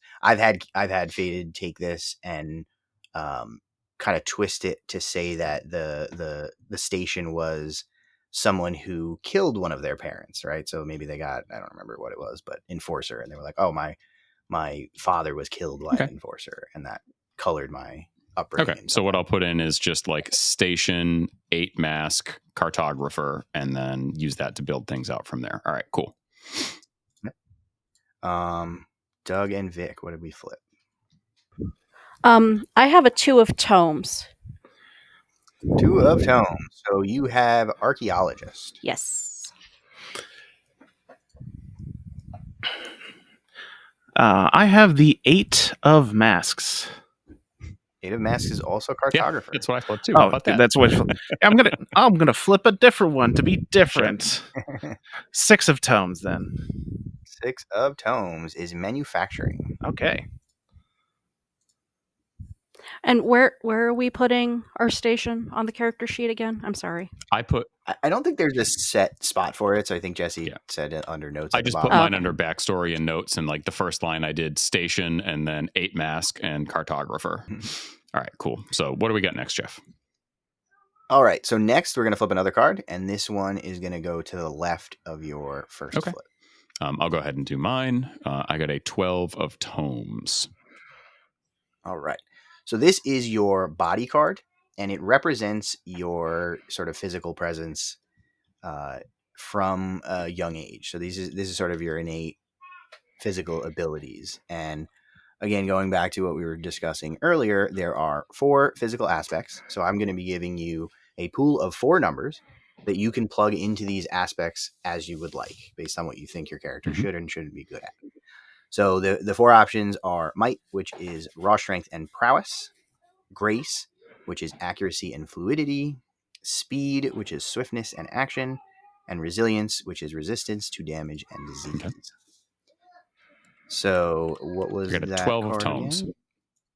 12 of tomes. You will have a -3, 2 zeros, and a +3. Okay, so this is like that specialist that we were talking about before. So Yeah, so you're going to have a huge strength. You're going to have some stuff you're pretty average at, and then you're going to have a huge weakness. Okay, so which is -3, 0, 0, +3. All right, very good. Yeah, Thank exactly. And I think Doug mentioned this earlier, but the way this works is 0 is a sort of statistical human average person. So 0 is not something you're bad at. It's just something you're just like everybody else, nothing special. And every step you go above that is something you're much better at, and every step lower into the negatives is something you're much worse at. So. And then, so you said that this is going into the physical aspects of might, grace, speed, and resilience. Yep. Just as, I mean, might and resilience are pretty cut and dry. What's the difference between grace and speed? So grace is more about sort of finesse and being able to do things that sort of require a more careful touch. A really good, something I would definitely recommend to folks when they're going through this process is there's a skill chart in the core book, and you'll also see it on your character sheet. Oh, I see it here. Yeah. Okay. This is going to tell you all of these skills and their associated aspects.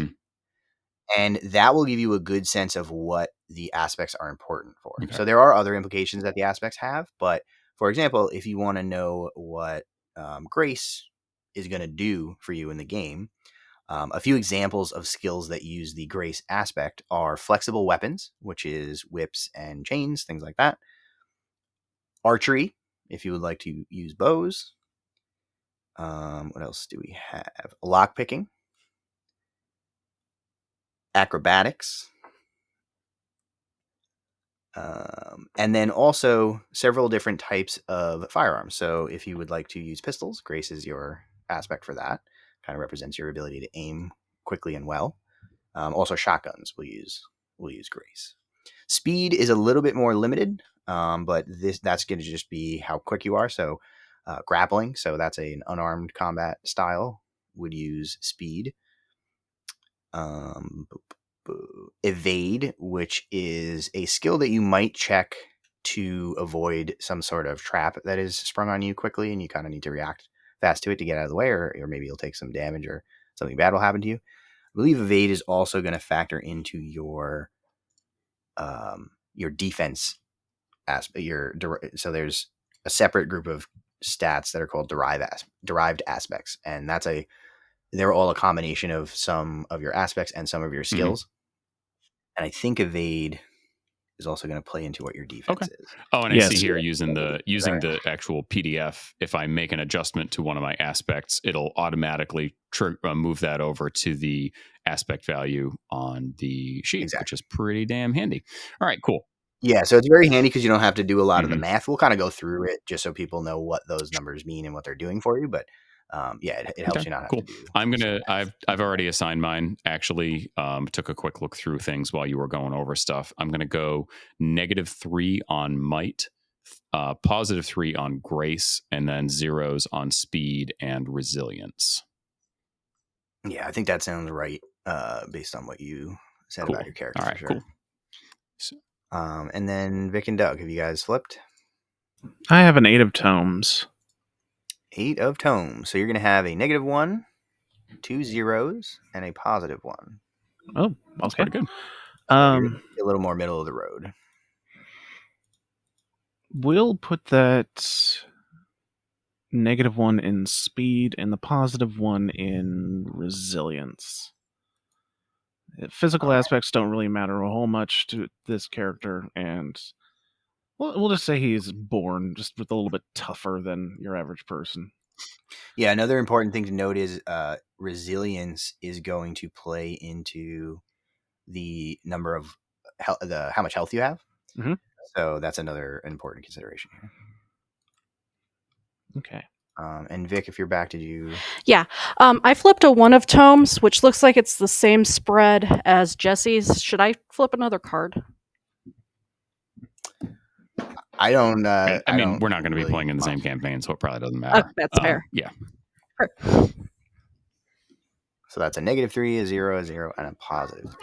I'm going to definitely put my +3 in grace.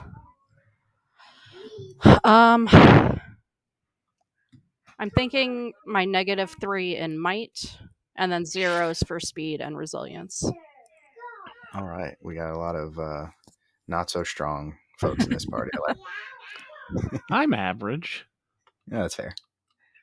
Hopefully, their adventure does not require lifting heavy objects or punching people in the face.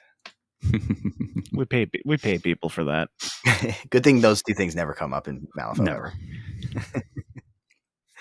All right. So the next step, we are gonna flip another card. All right. And this card is going to go to the north of your middle card. To the north. All right, cool. I got a 2 of tomes. So this is your root card. And what this represents is the types of abilities and skills that you acquired as part of your upbringing, as part of your childhood. So this is either things that your parents taught you or things that you just picked up, through practice and sort of trial and error as a result of whatever your childhood was like. So I'm going to give you a pool of numbers, and you're going to be able to take each of those numbers and plug them into a skill under the rank value of the skill. And just as a reminder, the way that that works is once you have a number in the skill, you add the number for the associated aspect, and that becomes your acting value if you take a check on that skill. So you're going to get a pool of numbers. They have to be assigned to separate skills, so you can't add them together. But again, keep in mind as you're assigning them, you want to assign them to things that you learned as a child, not things that you necessarily sort of set out to become good at as you became an adult. Cool. What was your card It was a 2 of tomes. 2 of tomes. So you will have a 3, 3 2s, and a 1. Okay. 3 2s, and a 1. All right, cool. I'll let you hear from Vic and Doug while I kind of look through my skills list and figure out where I'm going to stick stuff. And I notice it probably doesn't matter, but I do see that there's 2 separate lists of skills. Is there any delineation between them, or is it just because they broke the list up into 2 segments? It's just 2 pages that show all the fine. different skills. They're all right. And you said this is stuff that we would have learned or been exposed to, like as a child while we're growing up from family, that kind of thing. Okay. Yep. Exactly. Very good.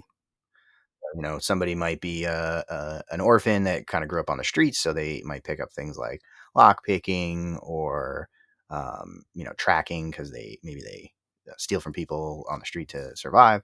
If you had a nicer childhood, maybe you got some academic skills while you were growing up because you went to school, things like that. Doug and Vic, what do you guys have for your root card? I have a 5 of masks. 5 of masks. So you're going to have a 3, 2 2s, and a 1.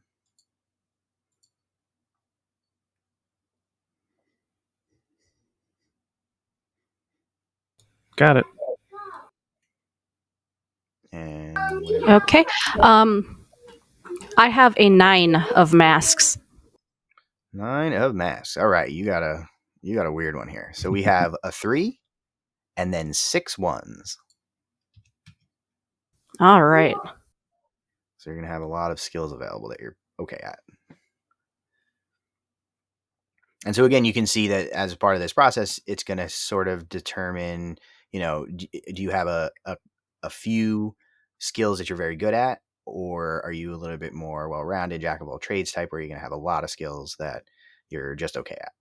And it can kind of color something about your character as you go through and make these selections. I have chosen all my skills. Okay. I'm going to, being that apparently at least my parents were archaeologists, I'm going to go with. I'm going to say that I probably got a fairly decent education. And that I probably went out in the field with them at least a couple of times. So I'm putting my 3 in history. Okay. And then I've got a 1 in, I put in art. I have a 1 in literacy. I have a 1 in wilderness, a 1 in homesteading, and then 1s in carouse and convince, because I figure at some point my parents had to talk to like backers to get money for their trips. and I learned those things. Okay, excellent. I like that angle on it. Talk to me about the wilderness and what was the other one you said? Track? Wilderness and homesteading. Homesteading, I right. figured those two are from when she went out in the field with her parents, and she just picked up a little bit of skills for Okay. those. Yeah, excellent. Do you already have an idea of where she grew up? I'm imagining currently that they moved around a lot. Right. But I think she would have been born maybe New Amsterdam. Okay, very good.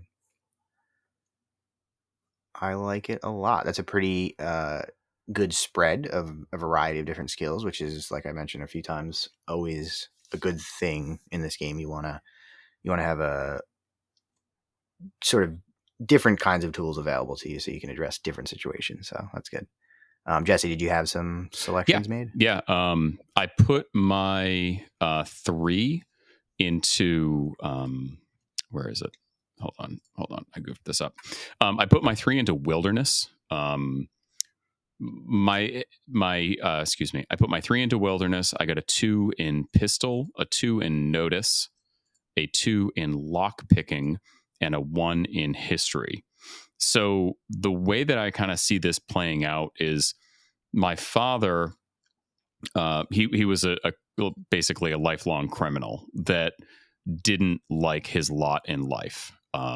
He was pushing me so hard to succeed academically and professionally because he didn't want to see me fall into the same path that he had.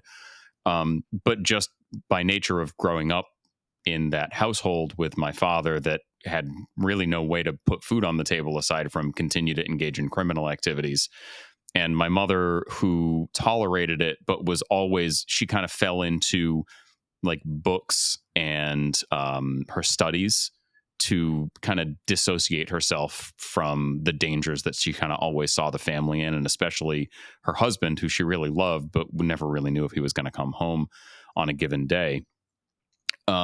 So she was pushing me to succeed academically because she didn't want to see me turn into my dad, and my dad kind of felt the same thing. But just by nature of growing up in that household, I picked up on a lot of the same sort of skill sets that he had to use on a daily basis. I developed a keen interest in lock picking just because of the challenge of it. There were times that maybe without telling my mom, he had to bring me out on a job to act as like a spotter and let him know if the cops or the constables were coming. And then, there was probably a lot of time growing up that I actually spent quite a bit of time in the field with him, which kind of ties into the whole wilderness aspect. And it's probably one of the things that drove some interest in map making and cartography for me. I didn't actually have any cartographers in my family, but having to read maps to help navigate, the different travels that me and my father had to make, and maybe sometimes that we had to move from city to city or region to region because he got in hot water and we just had to get out of there, helped kind of develop my interest in wilderness survival and map making. The history piece comes again from my mom's interest in academics and history and just keeping her nose in books to try and, pretend that what's going on isn't actually happening. Very cool. Yeah, I like this idea of sort of having a foot in both worlds, the sort of criminal, seedier side of things, as well as the academic side, and sort of trying to work your way out and sort of be more successful, but still having some of those skills that you would have picked up from being around the father who's a little more, it's kind of seedy, rough and tumble. Yeah, exactly. And that's probably one of the things that attracted me, maybe not attracted me, but ended up driving me towards working with a mercenary company. Was I did have the exposure to that seedier side of things, which made things a little bit more of a natural fit. Maybe I didn't get turned off by some of the stuff that the mercenaries needed to do on a daily basis. So yeah, there you go. Yeah, for sure. I think you'll fit right in. How about you, Doug? What do you got? All right. So it's going to be a hard turn into who he is now. As a child, it was less exciting about the whole mentalism side of things, the hypnotism. He grew up in a manufacturing family, so I went ahead and plotted in a couple points into artifacting. There's a couple skills I could have gone through. I went ahead and did that one because that's like the smart guy artifacting. Mhm. And I'm going to be intentionally vague about this for trigger reasons, but we'll just say he was not in a good household. And while it wasn't physical, it was a lot of emotional stuff going on with him. So he grew up learning to sort of shield himself from that sort of attacks. So we're actually putting the 3 into centering. Okay. And then amongst that, because of that sort of childhood he grew up in, he didn't really learn the right way to deal with that sort of stress. So he would get into a lot of fights. Maybe like for a short time joined a gang when he was in his early teens. We put a couple ranks into pugilism and one into toughness. All right. Very good. I think rough upbringings are a common theme in Malifaux, so I think it's appropriate that everyone's got a little bit of that in their backstory. All right. So the next one we're going to do here is we're going to flip another card, and it's going to go to the right of the center card. All right. I got a 7 of masks. All right. So this is your mind card, and this represents your mental aspects, which sort of developed and became more important to you as you grew up through like your teenage years. So very similar to with the body card, you're going to get a pool of 4 numbers, and you're going to be able to plug those into your mental aspects as you would like them. The mental aspects that are available are charm, which is likability and trustworthiness; cunning, which is shrewdness and quick thinking; intellect, which is logical thought and learning; and tenacity, which is raw willpower and confidence. So once again, good idea to just take a quick glance through the skills, see which of them apply to each of these, so you kind of have a better understanding of what it's actually going to mean for you. And what was your I got card? a 7 of masks. 7 of masks. So you're going to have 3 negative 3s and a positive 3. 3 negative 3s and a positive 3. Yep. All right. Jeez. So as usual, they sort of net out to 0, but you're going to have something here that you're very good at and a couple things you're not great at. There will be a bit of mitigation at the end, though. Okay. So Cool. not the end of the world. I was going to say, I don't know how this is going to factor into my character concept. Yeah, one of the steps coming up is going to be able to tweak some of this stuff just a tiny bit. So if you have something that you really want to be a little better at, you'll have an opportunity to fix that. Okay, cool. I'm going to take a look through things while you guys go over what you got. All right. How about you, Vic? What did you flip? I flipped a 5 of rams. 5 of rams. So we got a -2, a 0, and 2 1s. All right. I think I'm putting my 0 in intellect. She's just kind of averagely intelligent, I suppose. I'm going to put a 1 in charm and a 1 in tenacity just for the confidence aspect. And then my -2 I'm going to put in cunning because I'm thinking she's maybe still a little bit naive. Okay. Yeah. You said cunning was the one that applies to like ability to learn and like studiousness. Is that it? Let me look Sure. again. Cunning is shrewdness and quick Shrewdness and quick thinking is cunning. And then I guess intellect. Ability to learn would be more Intellect. More Okay, cool. Yeah. Okay. Thanks. I can do my thing with the D&D attributes. Intellect is intelligence. Tenacity and cunning are a split on wisdom. Cunning being your ability to think cleverly. It's really cleverness is how I would best describe it. And then tenacity being sheer willpower. And then charm and charisma. Okay. Very good.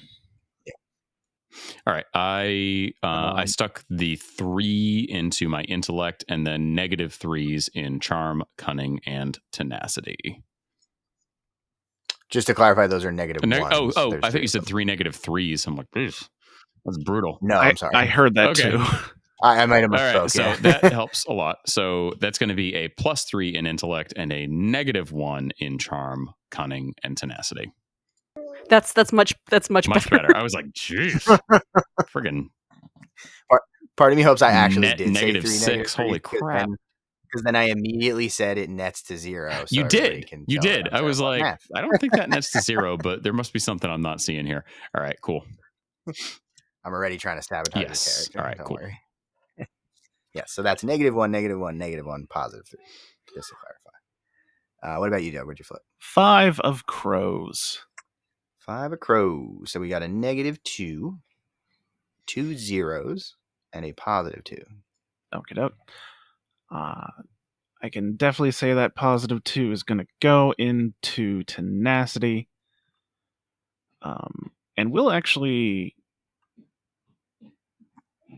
we'll put the -2 into cunning, and it's not a case of like him being naive. It's a case of he's a bit of a slow thinker. Like he really has to ponder stuff. Okay, yeah. Before acting on it. Oh, I was hoping at least one of us in this relationship was going to be kind of shrewd. We probably got into trouble because of it, and that's why we're now a part of this mercenary company. That tracks. That tracks.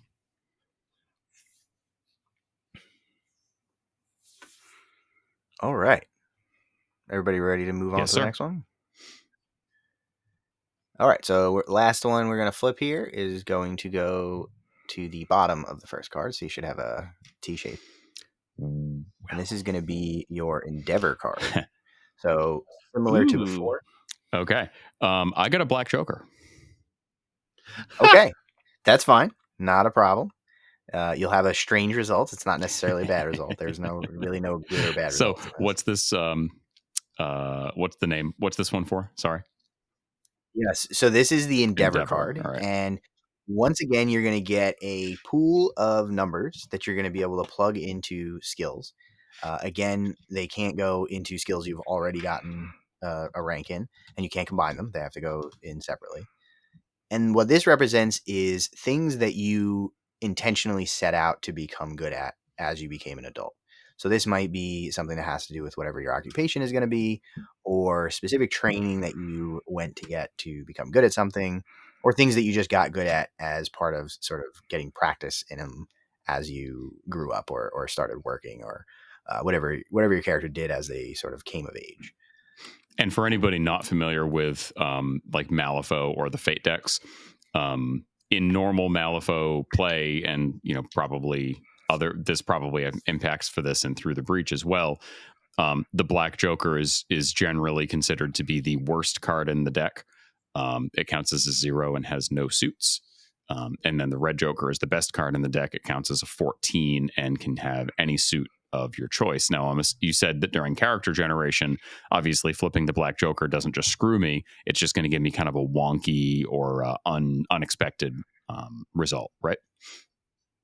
Yeah. So again, kind of all of these flips really are sort of just deciding, are you okay at a lot of different things, or do you have more of a specialization? So you might get a pool of skills where you only get a few numbers, but they're higher numbers, which means you're going to have to, pick you're going to have fewer skills you can have access to at all, but also you'll be very good at those. Or you're going to get a wide spread that you can kind of spread around, but none of them are particularly good.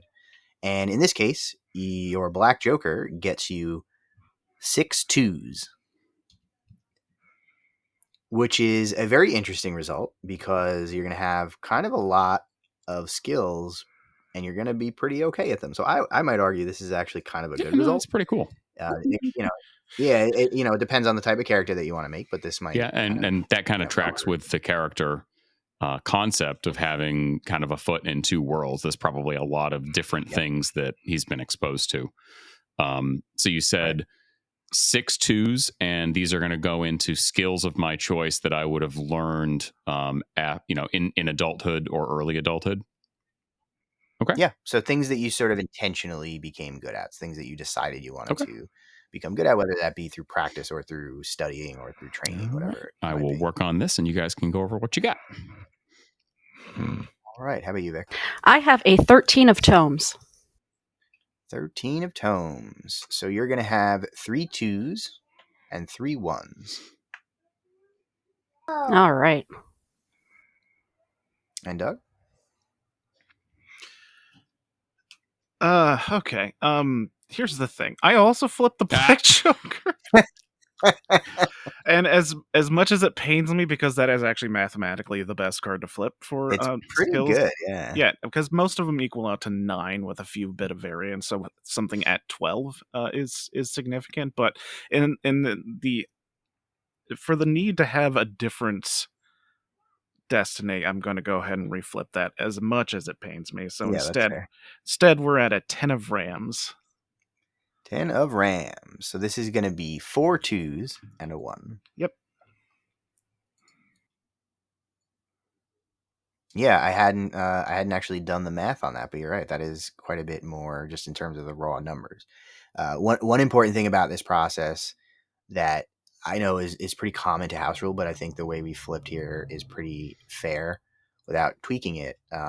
When you get a 3 in your pool and you assign that to a skill, you're actually at a later step in this process, you're automatically going to get access to a trigger on that skill. Now, if you don't have any triggers or you want more triggers, you will have the ability to gain triggers through leveling up throughout the games that you play.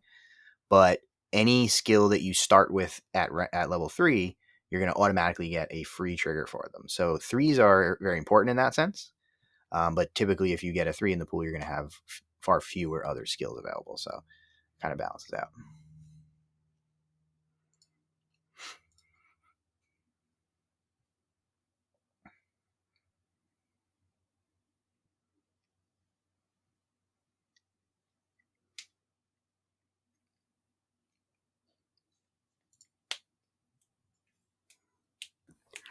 So I have my skills selected. Yeah, shoot. Okay, I'm going to put a 2 in acrobatics because that's what her performance art is going to be. Mm-hmm. A 2 in bewitch for obvious reasons, like you want people to like you if you're going to perform. I put a 2 in flexible weapons. I think I'm going to use a whip because every time we've had a whip user, they've been like weirdly OP. So hoping to get some good use out of that. And then my 1s, I put 1 in notice, 1 in evade, and a 1 in toughness. A little bit as a meta thing because those are important skills to have at least some amount of skill in. Yeah, one of the things that I've found through playing this game, especially with like a lot of different characters, is that more so than in a lot of other RPG systems, your characters in this really start as a blank slate. And if you play a game like D&D, you're always going to have like a certain armor class, right, that you're going to start with. So you're going to be relatively hard to hit. There's going to be a fair chance that enemies will miss you.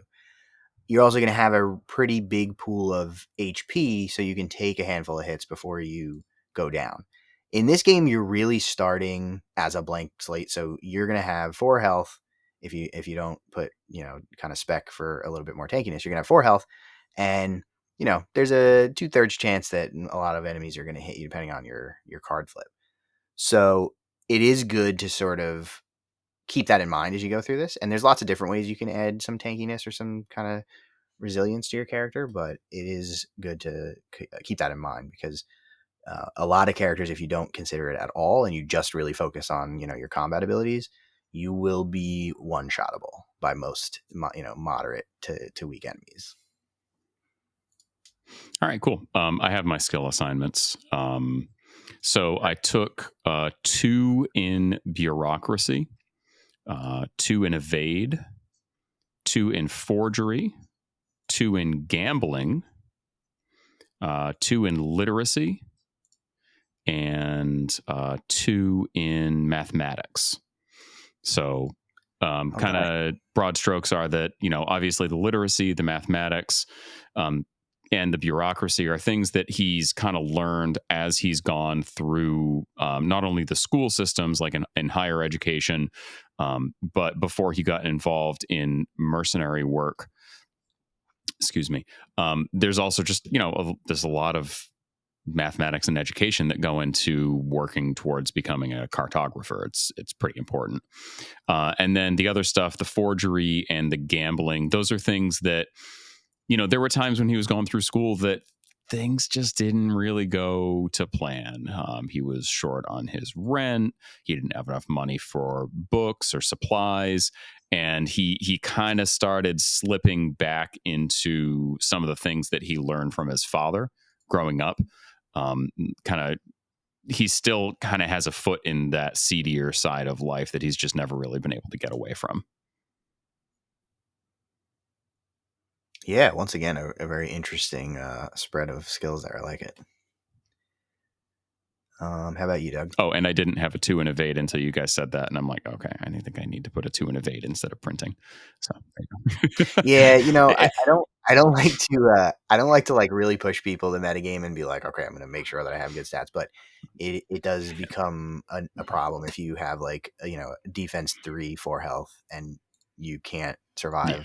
A one hit from an enemy. He didn't strike me as the type of character who would be particularly tough, but he is fairly quick, and tries to avoid a fight as best he can. So I figured that the evade would make more sense than the resilience. Yeah, for sure. So I'm putting nothing into evade. Okay. I'll be fine. I'm not going to be in the front lines of anything. If I am, then something's gone horribly wrong. God, I really wish I had all the extra 2s, though. Okay, so at some point he realized that he's not an idiot, and that he doesn't want to go through the life of being some dude that's going to lose his arm in a factory. So he eventually applied himself and went to school. Hooray. He just kind of flip-flopped around in different subjects, so I went ahead and gave him 2 into literacy and then 2 into doctor. And honestly, it's more of a meta reason behind that. I like to get myself to take a rank in every set of skills if I can, with the exception of, like, if I'm not doing a magical character, I'm not going to have any magical skills and stuff. But I've wanted an academic one, and I wanted an expertise one, so literacy and doctor. Yeah, let me just explain that, because I don't think we really talked about the categories yet. Yeah. So the skills on the skill chart are organized into sort of groups of the type of skill that they are, and it has some mechanical implications. In some cases, you might have a benefit if you do a crafting skill, for example, but really it's just to sort of organize them so you have an idea of what they mean. And for example, crafting skills are alchemy, art, artifacting, blacksmithing, culinary, explosives, homesteading, printing, and stitching, and they're all things that have to do with making stuff. So Doug is just saying, hey, let's get a little bit out of each category, so you have lots of different options. Makes them feel very human, but also, like, the big mechanical thing behind it is that when you are allowed to increase your skills, usually your pursuit will allow you to increase from a category of skills you were able to pick from them, as opposed to what the Fate Master recommends you can pick. But that's a later thing. So there's that. Let me get back to my other stuff. But then, I don't know, possibly due to his background, he doesn't have as many hang-ups about messing with people's heads. And he's learned that he's actually pretty darn good at that. So he picked up a couple ranks in intimidation. Okay. And there was no real, like, good particular way to sort of indicate that he learned about hypnotism and sciences like that. So we're just going to emphasize that in his last few skills, he is taking 2 ranks in necromancy and 1 in sorcery. We got the spiel at the beginning about how, maybe don't be a necromancer. And the thing is necromancy is a college of magic in the game. It's effectively 1/4 of all magic.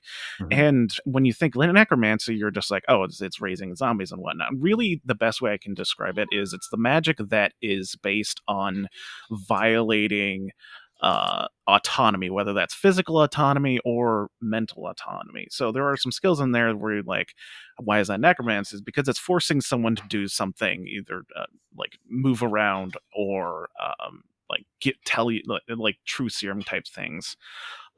So those are the spells I'm going to be taking. So it's going to be less obvious necromancy. You wouldn't even really call him a necromancer. You would just call him a spellcaster, magician, whatnot. But that's just the category they're in. And then sorcery, because it's nice to spread out. And you know what?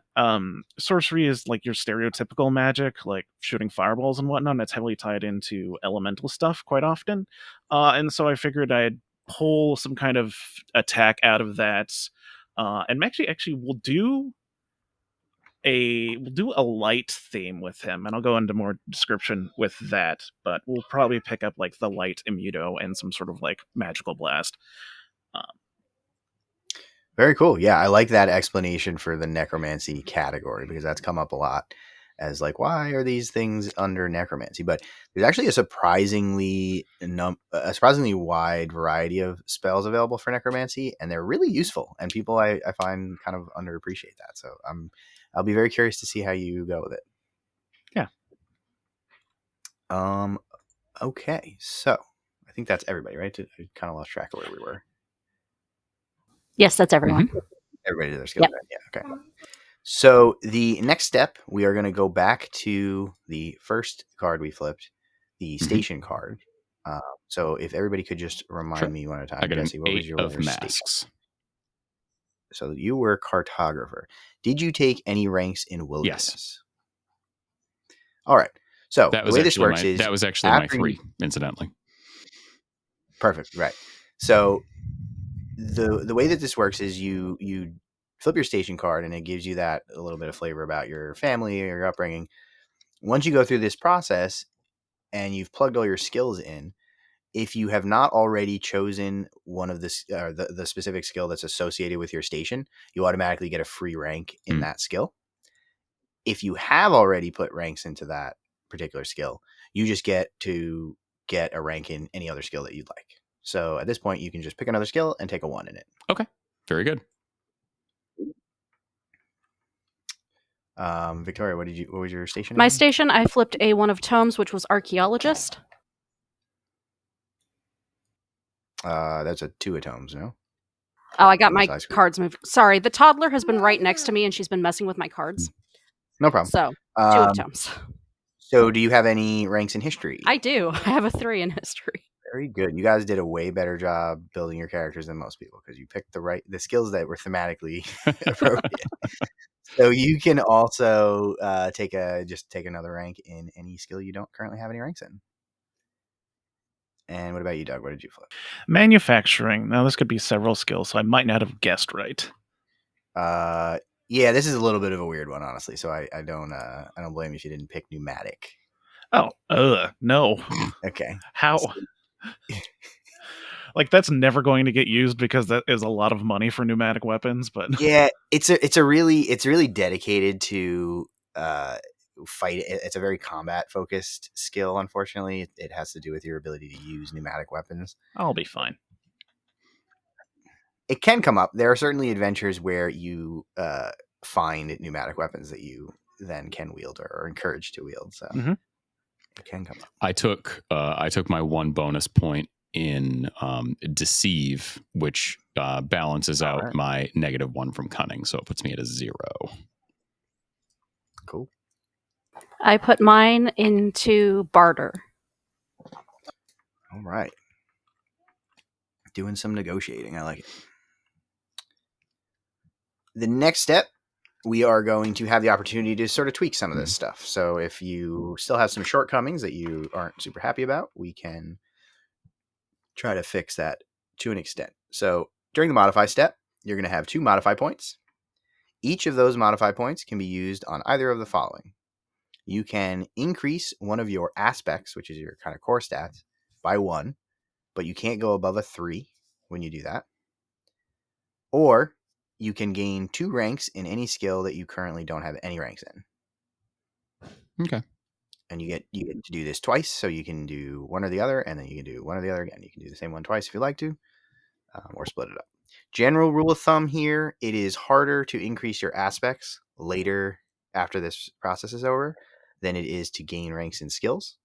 So I usually, if you're not sure, I usually recommend that you go for the aspects. They're also a little bit wider reaching because they affect more different checks. Unless there's a skill that you're like, my character should really have this skill and I didn't get a chance to use this skill, then certainly go with that as the thematic choice. Because I got a pretty good flip for my skill points, I'm actually going to use both of the modifiers on my aspects. I'm going to bring my cunning from a -1 to a 0, and my speed from a 0 to a 1, both of which I think kind of fit with the character concept. Awesome. I like it. I am also going to use both of my points on my aspects.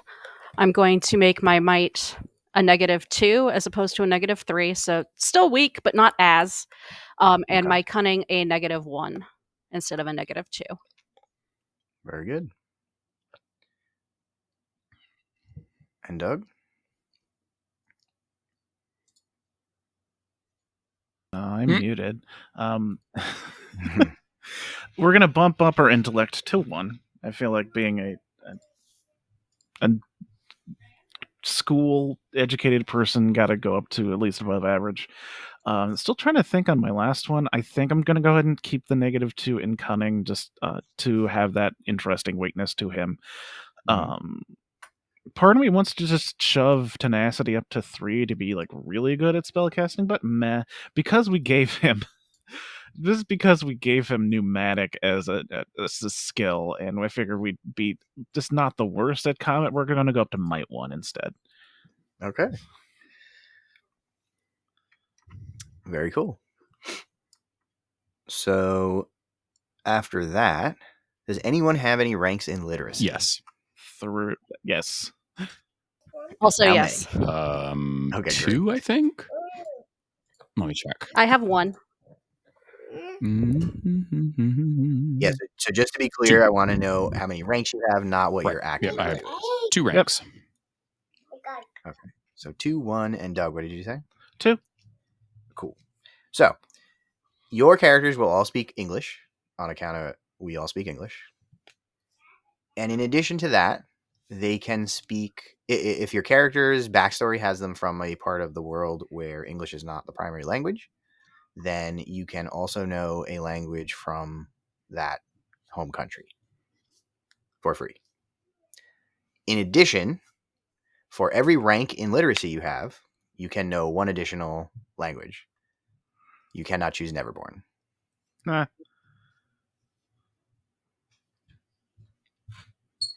Okay, so just to reiterate, you said we all know English, and then if there is a language that we would know because of our upbringing, we would also have that. And then because I have rank 2 in literacy, I would be able to speak 2 additional languages. Yep, okay. Exactly.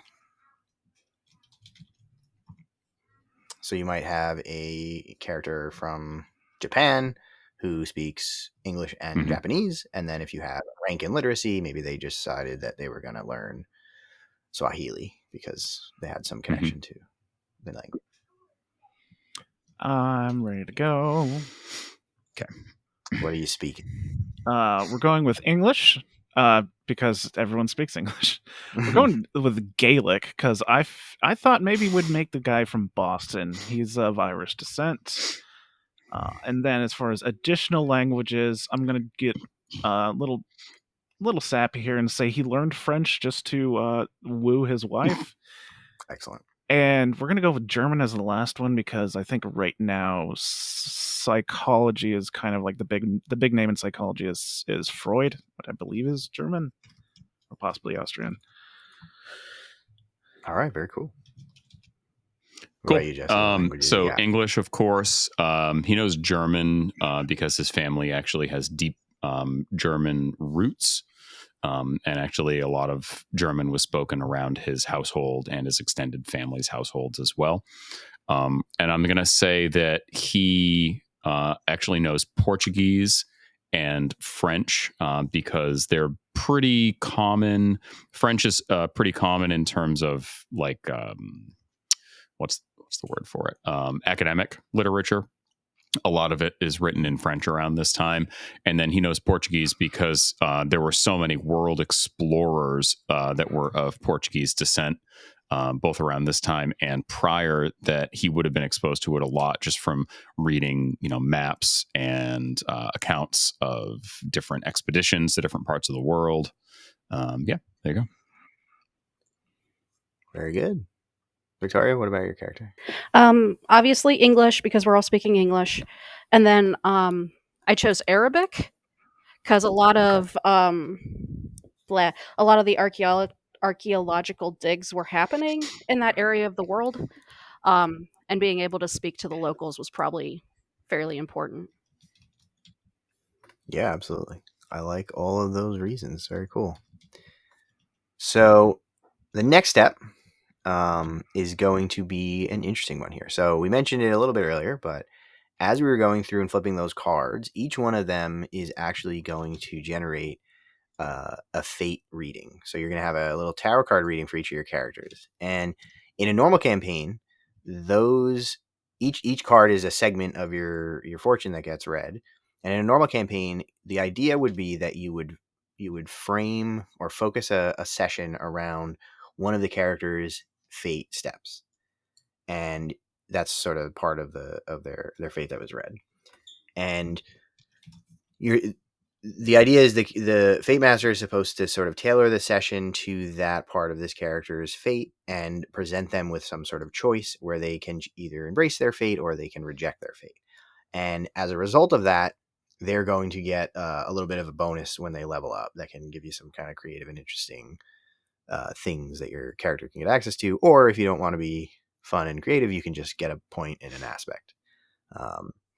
It's a really cool system, especially in a more traditional campaign, because you can come up with some really interesting scenarios that both are kind of interesting in terms of just their theming and like how they tie in with the fate steps, but also it helps develop the characters throughout the adventure.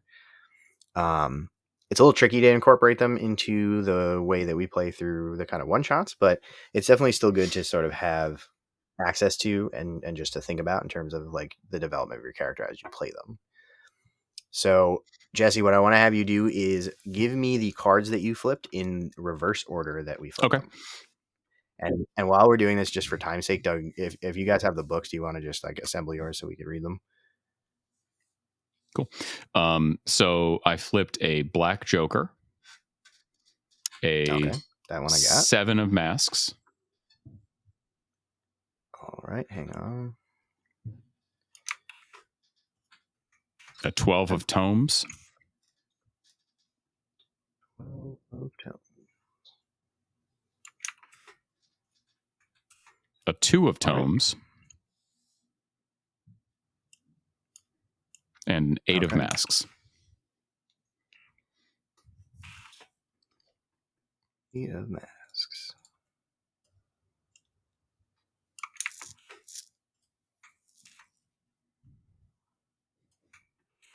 All right, I'm going to send this to you in the chat. Okay. If you want to read that will be your character's fate. All right. Once your soul has been stained by silence, you will take up the sword of your father. But you know this has all happened before. The end will find him in the garden, and the willful earns his due. All right. So as you can see, there's it's very vague, like a tarot card reading you might expect. And again, it's a kind of cool just for the flavor of it to try to sort of, it's an interesting challenge for the Fate Master to try to kind of tailor a session around one part of that, because you can kind of really get into the poetic meaning of some of the words and stretch a little bit. And I found in a normal campaign, it's actually a really fun way to, it can help you come up with some really interesting ideas for sessions to sort of theme them around some of this stuff. And this goes into Destiny in the steps 1 through 5. Is that correct? Okay. Yeah. Cool. Yeah, exactly. So each Yeah. comma or period I follow. is separating a different part of it. All right, cool. I'm doing some copy pasting, and I'll let you guys go ahead. What'd you get?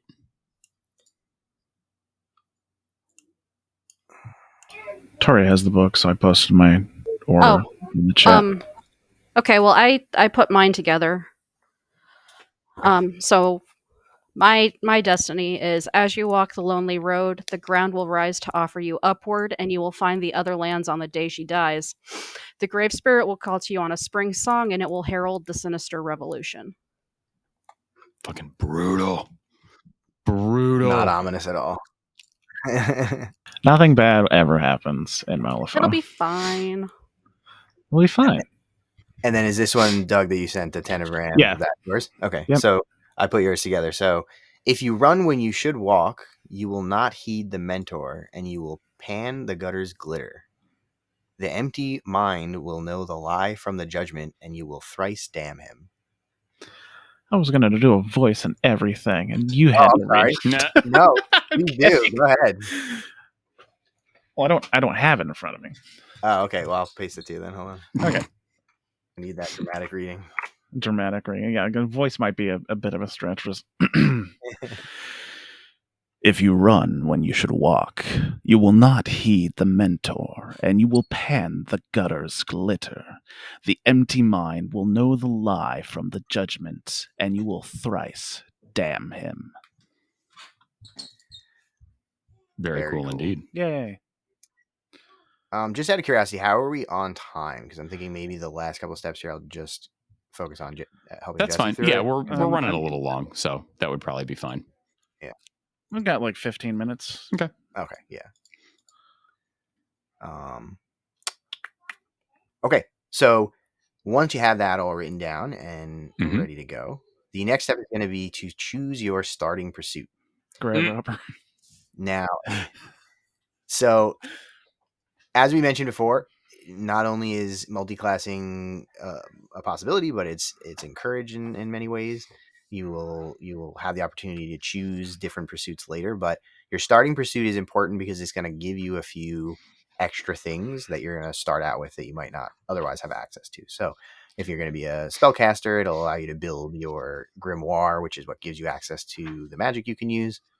If you're going to be, a gunfighter, it's going to allow you to purchase a pistol or two and get some ammo.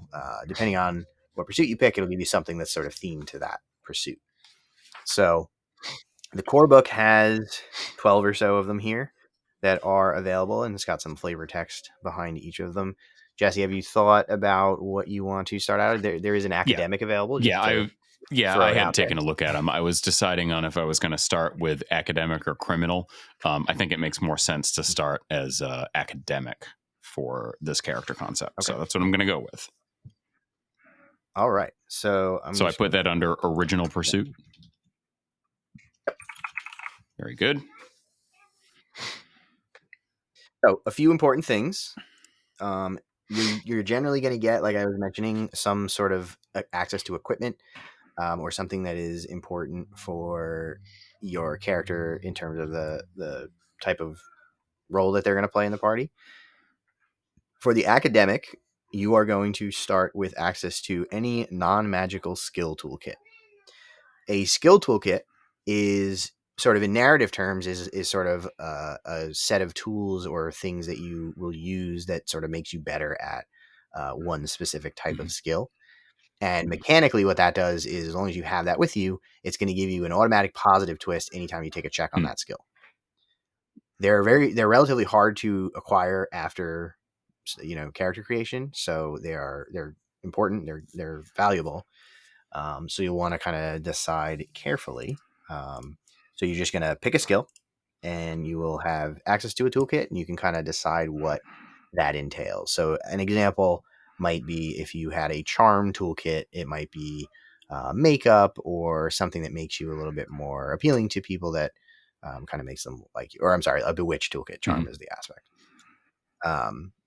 If it's going to be for some academic skill, then maybe it's books or manuscripts or tools that you use to take measurements or something like that.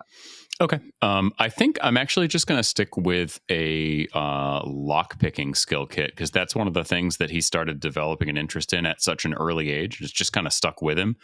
And, his other tools of the trade may come and go, but he's always got his lock picks with him. Very cool. So he'll have some picks and some torsion bars and things that he keeps on him to get in places they Lock-picking shouldn't be. toolkit it is. Like All set. Yep. So you'll want to just mark somewhere. I think on the character sheet there's not an easy way to do it, but maybe next to the skill where there's a spot for triggers, you can just put a plus sign just to remind you that you have a plus. Sounds good. Take a check. Sounds good. Or I think you can even put it next to the rank, so that I don't know if it'll calculate that automatically, but whatever works for you. Okay. Very good. All right. So I'm going to go with Grave Robber as my starting pursuit, which is not the best thematic name for this pursuit, but as the stereotypical necromancy thing is zombies, Grave Robber usually fits as a good descriptive name, which gives me a grimoire containing one necromancy magia and another magia of my choice, plus a couple of immuto. We're going to go with mind control for my necromancy magia. I won't look at it, but there's a sorcery spell out there that will give me some kind of attack. I'll probably base it off of tenacity because that's one of the shared aspects. And we'll grab the light immuto. Now, also, since I'm a spellcaster, I get a magical theory, and usually the stereotypical magical theory for necromancers is the Whisper. I'm not doing that. I'm going with the Darlin theory, which effectively is you build to yourself some sort of focus, and then that gives you the ability to reduce TNs of spells as long as you have that focus on you. We're going to go with a combination Pocket Watch and Prism. So it's something he built himself. So, you the typical hypnotist swinging the pocket watch thing around, but as light passes through it, like colors and shit come out, which is sort of a good explanation of why he can quote unquote hypnotize people. I like it. Yeah. I think that's really all else there needs to be as far as the start of the character goes. I mean, I'll get like 10 script for other additional things, but that's really what he's going to go ahead and be. Very cool. All right.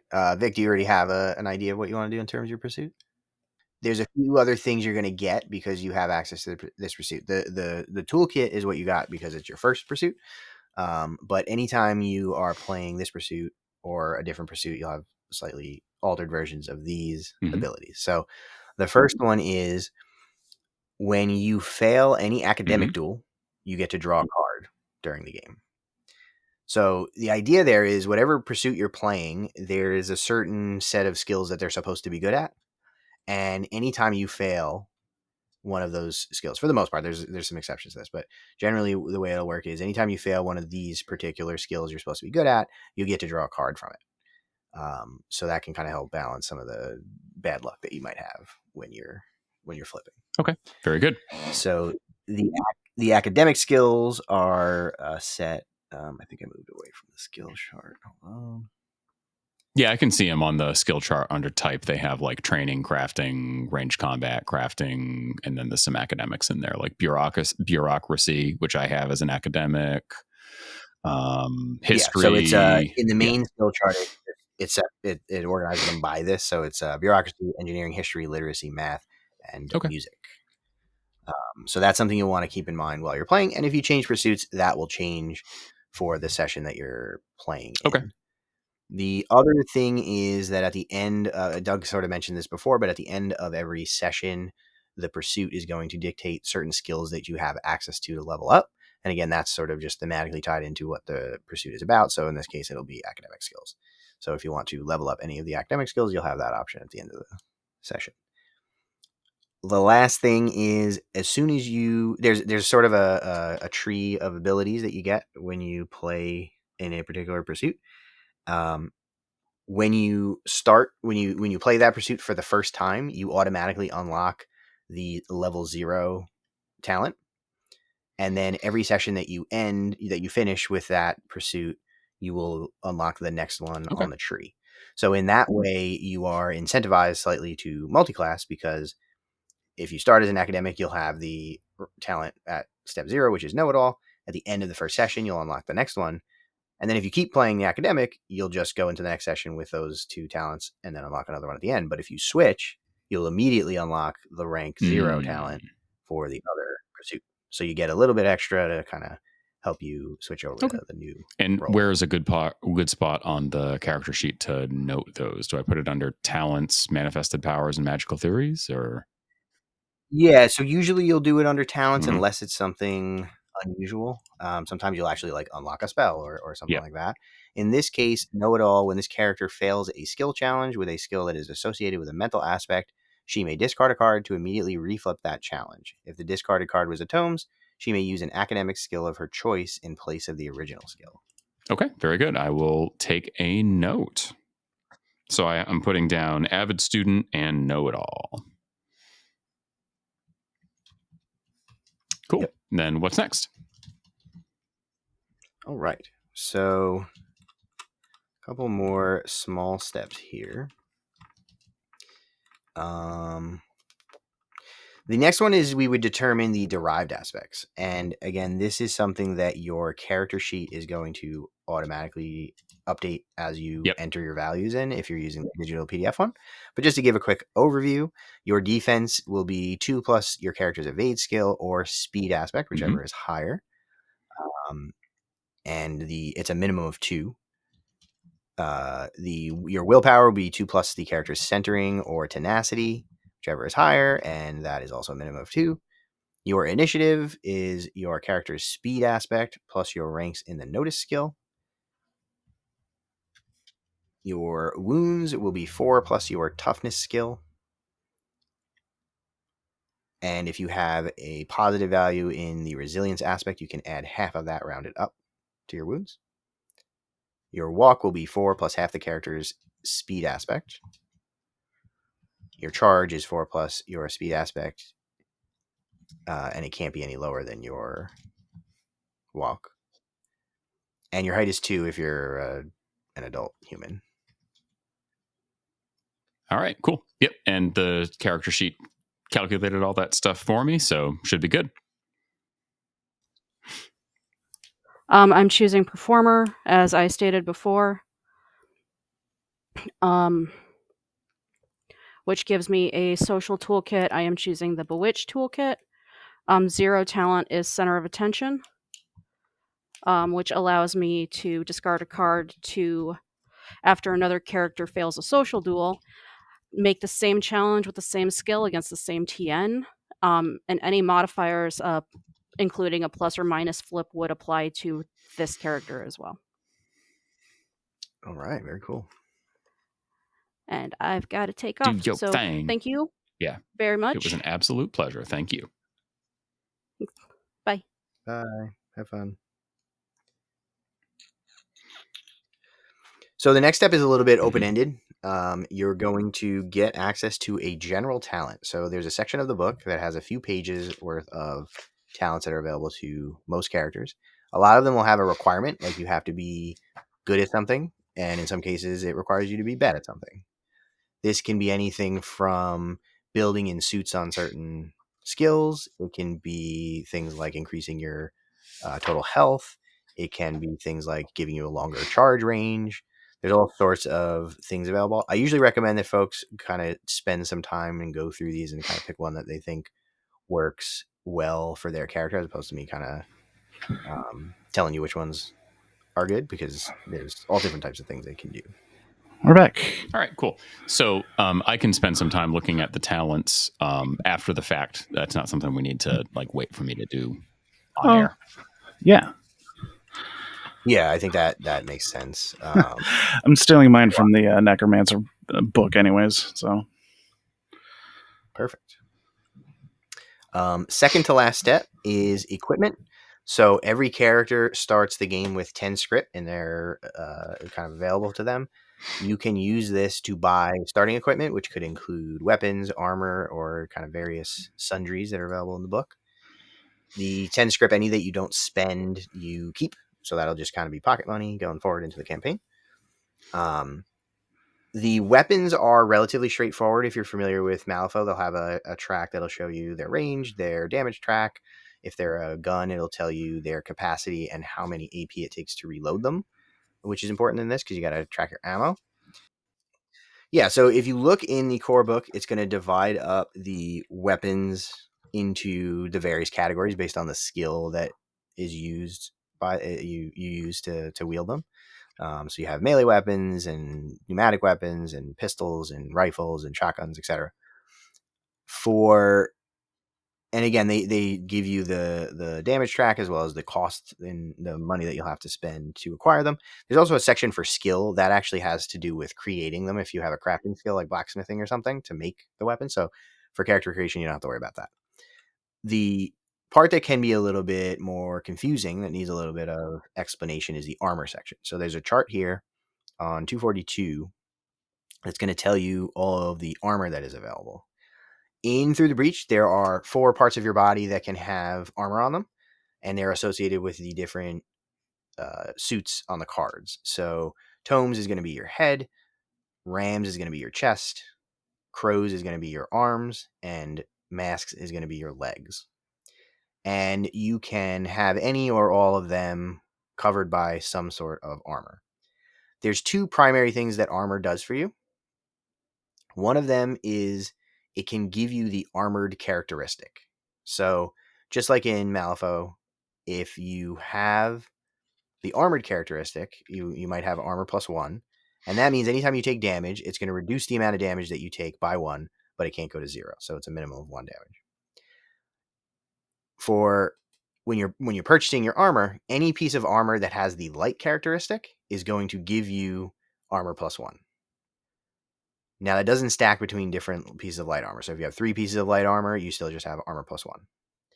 If you have a piece of armor that has the heavy characteristic, and at least 2 other pieces of armor that have either the light or heavy characteristic, then you get armor +2. And that will just reduce the damage by 2 every time you take damage to a minimum of 1. For your first time, for your building a character, don't worry about armor 2. You're not going to be able to afford it. You just want to see if any of the armor has light that you're going to purchase, and that will give you armor +1.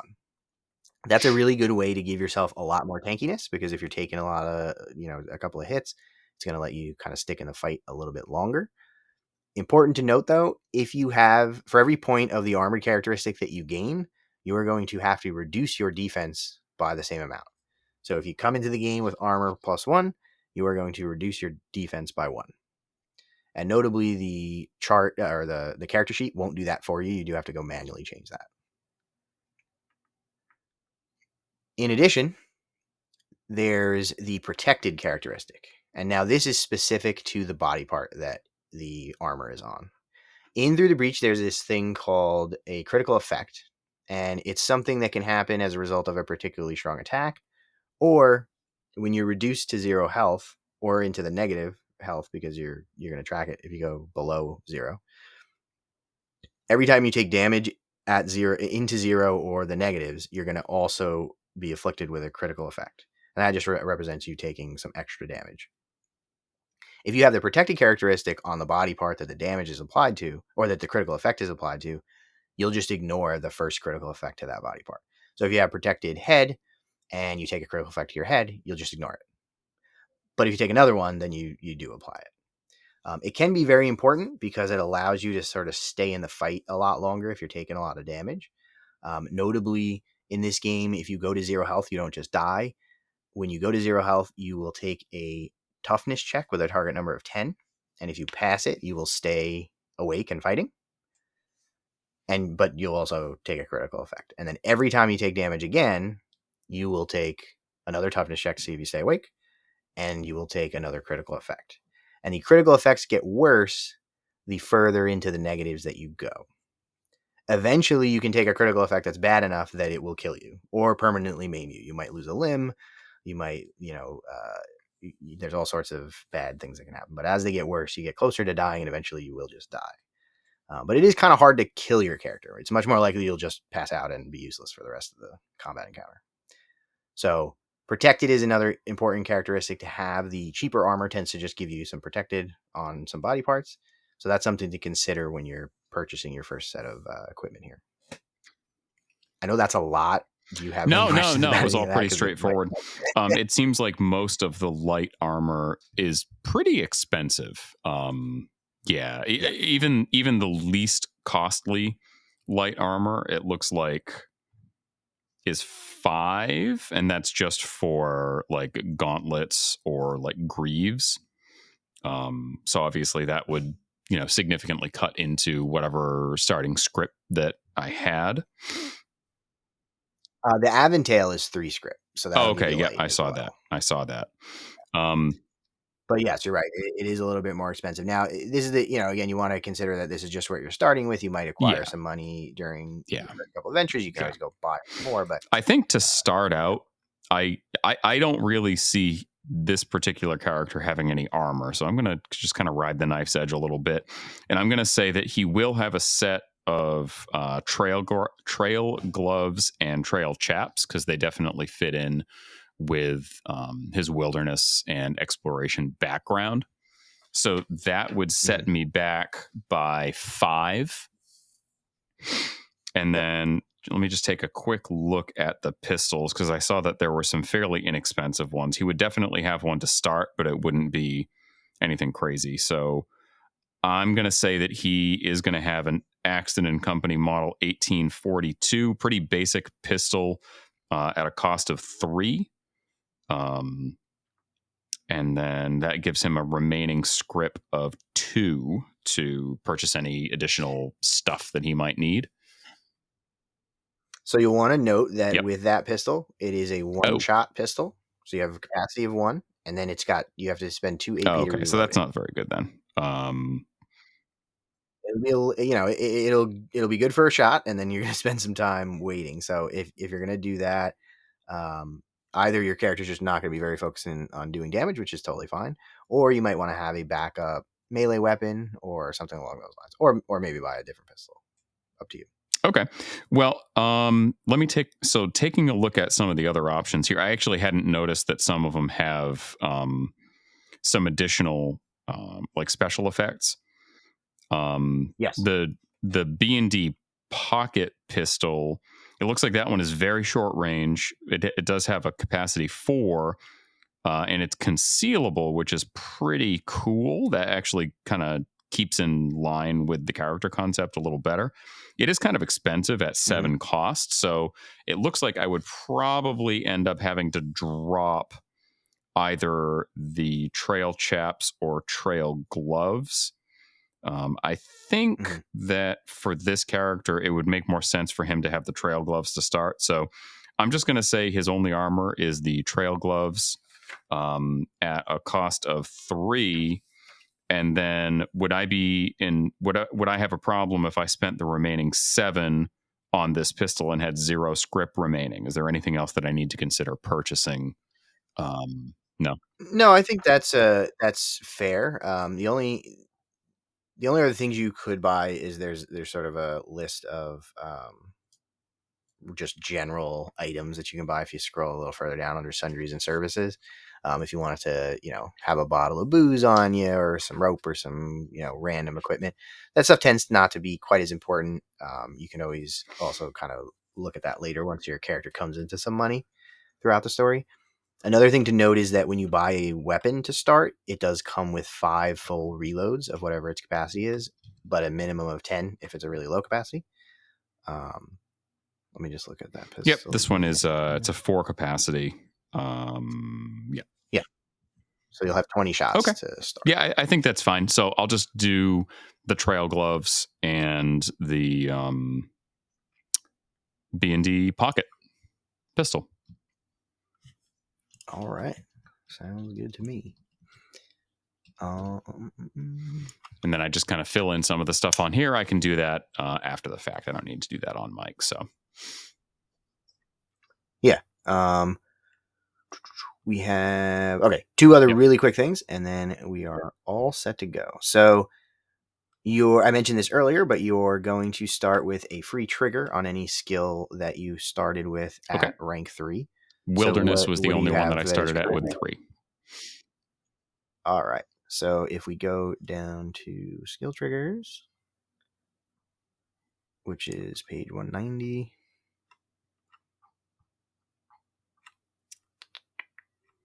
Wilderness. Yeah, so like we mentioned before, if you succeed in a challenge, in a skill check that has a particular suit. If you have a trigger available, you get to declare that trigger, and it gives you some extra effect. So there's 4 options here for Wilderness, and you get to choose what you like. Which page was it again? I'm sorry. So Wilderness is going to be on page 203. So we have a mask trigger after succeeding. If you, I got it. If you encounter an enemy beast at any point. It's funny. You were like telling me about, oh, it's on this page, and here's, some of the, you've got 4 different options, and then it's just silence. And I'm like, oh, I was supposed to go to the page and look. Okay, cool. No, I mean, I can read them to you. I just figured it's fine. I don't know if we want to read them for the audience's sake, or if you just want to pick absolutely. I think that's good. So the 4 options are one with nature on masks, hidden cache on tomes, forecast on crows, and look, berries on rams. That's hilarious. All right. I think I'm going to go with hidden cache on tomes, because I feel like he's a pretty resourceful guy because of his background and upbringing. So he's got a pretty keen eye for things like, boxes of ammo that are stashed under a pile of leaves, or, miscellaneous useful items that he might find here, there, and everywhere. Yeah, and this is an interesting one. So it says, after succeeding, you find a hidden cache of supplies. This might be a few rounds of ammunition, a useful item, a crude map of the surrounding area, or so on. And it's interesting because that sort of allows the Fate Master to sort of, to decide what it is that you find when you declare that trigger. And you can, if they're creative, they can come up with some interesting stuff that can help you out in a lot of ways. So for that, under the trigger in Wilderness, I could just type in tome, and then when I go down to triggers, I can just note the specifics of it. Exactly. That's exactly what I would do. Just you want to have that reminder there, so that when you flip it, you have the opportunity to declare it, and then you want to put the full text at the bottom, just so you know exactly what it does. Cool. Then what else we got? And then lastly, you're gonna build your twist deck. So what you're gonna do here is you're gonna decide which suits are most important to your character. There's both a thematic side of it, of like what the suits represent and what they mean, and which of them kind of makes more sense for your character. And then there's also the kind of utilitarian side of it, which is, do you have skills that need them or triggers that you'll benefit from them? So, for example, you just took that trigger, so you might want to consider that and prioritize that suit a little bit more than you might otherwise. And the way that this works is the twist deck is going to be comprised of 1 through 13. And each suit's going to be represented, but you're going to have better cards of the suits that you prioritize and worse cards of the suits that you don't. If you look on page 80, there's a chart that shows you which cards you'll get based on which suits you prioritize. So your defining suit, the most important one to you, you're going to have a 1, 5, a 9, and a 13. Your ascendant suit, which is your second most important, will have a 4, 8, and a 12. And then it keeps descending until you get to your least important suit. And again, these are the cards you'll have available to draw and to cheat. So it means you'll be able to sort of, manipulate the outcomes if you want to save a card to get that trigger on Wilderness.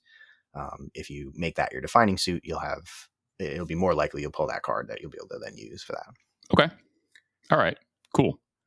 So essentially, I'm basically just choosing which suits are going to be defining ascendant, center, and descendant. And then I just get that 13 card deck built out of those cards with those suits. So like if I said that I wanted tomes to be my defining suit because it's the one that most of my skills use, then that means I would in that deck get the 1, the 5, the 9, and the 13 of tomes, and then so on and so forth for the rest of the suits. Yep, exactly. So you'll end up with each suit. It'll just be, sort of the prioritized ones will be the higher numbers. And then you'll end up with a 1 through 13. You'll shuffle it up, and then when you're able to draw cards, you'll draw out of that deck. All right, cool. That's something that I can just definitely take care of offline after I take a look through all my skills and see what triggers look like. Obviously, I have a trigger on tomes for Wilderness, so that's going to be a consideration for one of the sets that has more cards in it, or more mid to high value cards. And then the rest, I'll just have to take a look and see if there are just any automatic suits on any of the other skills, combat or otherwise. Yeah, if you're not a magic user, you're not going to have probably any skills that require a suit. So if you want to cast a spell, you'll probably need a specific suit in order to make it work at all. If you're not doing magic, you're probably not going to need any particular suits. It's really just for the triggers. And then the other side of it is the thematic side, which is, I think I mentioned before, but like Rams represents aggression and power, and Tomes represents intelligence and learning. So you just want to kind of prioritize it based on what your character finds important. So I think probably your defining suit should be Tomes, considering your backstory and that you have that trigger. Okay, cool. There's I would say, good likelihood that that's going to happen. And then I can figure the rest out as I go. The only other question that I had was, I see that under derived aspects, it does have a section for armor. There's nothing filled in. I presume that only would, I would put like a 1 in there if I had light, but otherwise it just stays blank. Okay. Yes, exactly. Cool. So I'll just leave that blank. And is there any, for the trail gloves that I did decide to hold on to, is there somewhere on the character sheet that I should make note of those aside from just the equipment section, or is there like an armor spot that I'm just missing? No, you can put it under equipment and maybe separate it out to note that you have the protected characteristic on that body part, just so you don't forget it when it comes up. Cool. That's really just a personal preference of where you want to note it. I know there are some folks who like to note it somewhere more prominent just so that they don't forget in the heat of the battle. But maybe I'll just I'll stick it somewhere next to like where the combat statistics are, just so that it's obvious. All right. Yeah, you don't want to have to like scroll up and down your whole character sheet every time something happens to double check you're not forgetting anything. So that's all right. Cool. Are there any other steps? That's the end of that. All right, cool. So it's kind of interesting that like you could go into the character creation process with like a broad stroke idea of what you wanted to do, but then throughout the process of generating your skills, choosing your talent, your pursuit, it kind of gives a more firm framework for how you're going to build out the rest of the character concept. I really like that. For somebody who, I like having some kind of rails to ride in as I'm creating a character. It's not like I'm just coming up with everyone, out of whole cloth. It clicks. I like it.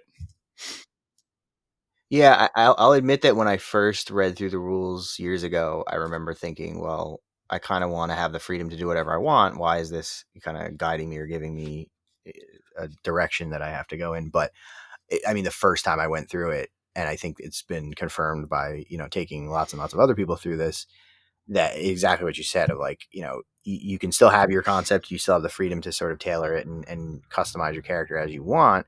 But this gives you a little bit of guidance to sort of color in some of the details and give you some extra ideas. And I find that most people go through this and, they come into it with some idea of what they want to do. But once they go through this, it actually really helps them develop the character and their backstory and the sort of things that they're interested in and things that they're good at. So I agree. I think it is a really interesting process and comes out with a lot of interesting characters. I guess the last thing I just wanted to touch on before we break and end the recording was, I know one thing that kind of sets, or that I have read kind of sets Through the Breach apart from some other systems, is that there is actually a defined endpoint of when you have to stop playing your character, right? Could you mind just going over that with folks? Yeah, so have to is maybe a strong way to put it, but it is the intention of the system anyway. So, right. So, take all this with a grain of salt, because it's all up to you and your group and how you want to do it. But the way that the rules are laid out is that every session is supposed to be self-contained to an extent. You're supposed to sort of organize it into a session that you'll play. And, session can mean one sitting, but it can also be a little more than one sitting depending on time and things like that. But you're supposed to organize it into one session where you'll have a prologue where it kind of introduces what's going on. And then you'll all decide what pursuit you want to play, and you'll play through the adventure till the end. And when you go through at the end of the session, everybody gets to level up. And one character, whoever was the focus, whoever's fate step was the focus of that session, will have, they'll either have embraced their fate or rejected their fate, and they'll unlock a fate step. if you are doing it that way, once every character has unlocked all 5 of their fate steps, that's supposed to be the end of the campaign. So depending on how many characters you have, it will be, 15 to 20 sessions. Now, generally, when I played a traditional campaign offline years ago, we did it a little bit more like a normal campaign where things weren't quite as regimented as one session is one level up and stuff like that. We kind of, sometimes it was 2 or 3 play sessions that were one quote unquote session. And then we did the level up. So you can kind of tweak that here and there, depending on what you want to do. If your characters are out on a journey through the wilderness, you're probably going to have more of a continuous story that's being told. Whereas I guess the way the game envisions it is that your characters are probably like, they live somewhere in the slums of Malifaux and they meet up and they go do a job and then they go home for the night. And that's the end of the session. That for the purposes of my channel, that tends to be the way we play it, because they're all self-contained one-shots that don't really, aside from the sort of little story that I made up, doesn't really have anything to do with any of the other adventures. But it is supposed to be a defined endpoint. Part of that is that your characters are not supposed to ever get to God tier. You're supposed to sort of be normal people throughout the campaign. So if you played, an extra 30 sessions, you would have so much stuff that it would just be kind of silly. And it can be an interesting way, I think, having an endpoint in mind and sort of like a character arc that's built in through those fate steps is kind of an interesting way to develop character and then have it stop, and you can always flip a new character. But nothing's stopping you from keeping playing if that's what and like you said, it's the characters in Through the Breach they're not necessarily meant to be like an everyman type person, but they're also not really meant to be like, you're not going to be challenging a tyrant with your Through the Breach character, or even probably your Through the Breach character group. And just for anybody who doesn't know, a tyrant is the equivalent of a demigod in the world of Malifaux. Is that accurate?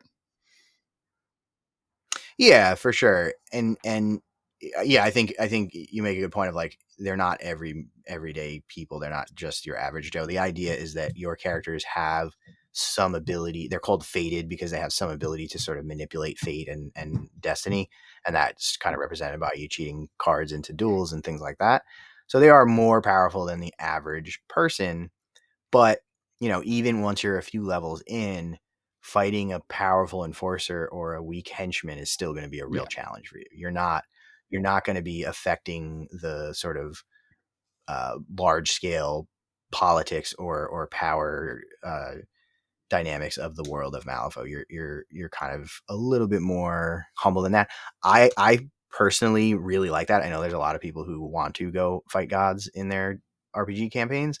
I find it much more interesting to play people who are more normal and kind of have more normal concerns and things that they're doing. And it also makes regular enemies feel a lot more threatening because they are very dangerous. Even if you just encounter a Siluriid in the bayou or a random vagrant in the city that tries to rob you, it is a threat. They could hurt you. So I find that more interesting. It's not, everybody got their preference. Yeah. And I mean, just keeping the power levels of all the characters not weak, but to the point that if you do run across a named character from the lore, it could be a potentially pretty dicey situation. And I mean, I would imagine that even characters on like a master level, which for anybody not familiar with the setting, a master is basically the most powerful character that you can utilize within the Malifaux skirmish game. You probably don't come across masters almost ever, or it might be like, like pillars of flame shooting up in the distance because Karis is battling against somebody, and that's about as far as you get. It seems like those major named characters might enter into the story, but they're probably not going to be ones that you interact with on a regular basis, and certainly don't, combat until maybe very, very, very late in the game. Yeah, the rules actually specifically say like, hey, don't make your characters encounter masters, and if you do, make sure that it's in a context where maybe they're the quest giver, right, or they're allied with them to some extent. You don't want to make your characters fight a master level character or even a henchman level character. I I haven't tested this, and I intend to because I think it will just be fun for the sake of trying it. But I don't think even max level parties would be able to take on a master in this game. I don't think they would even have a chance.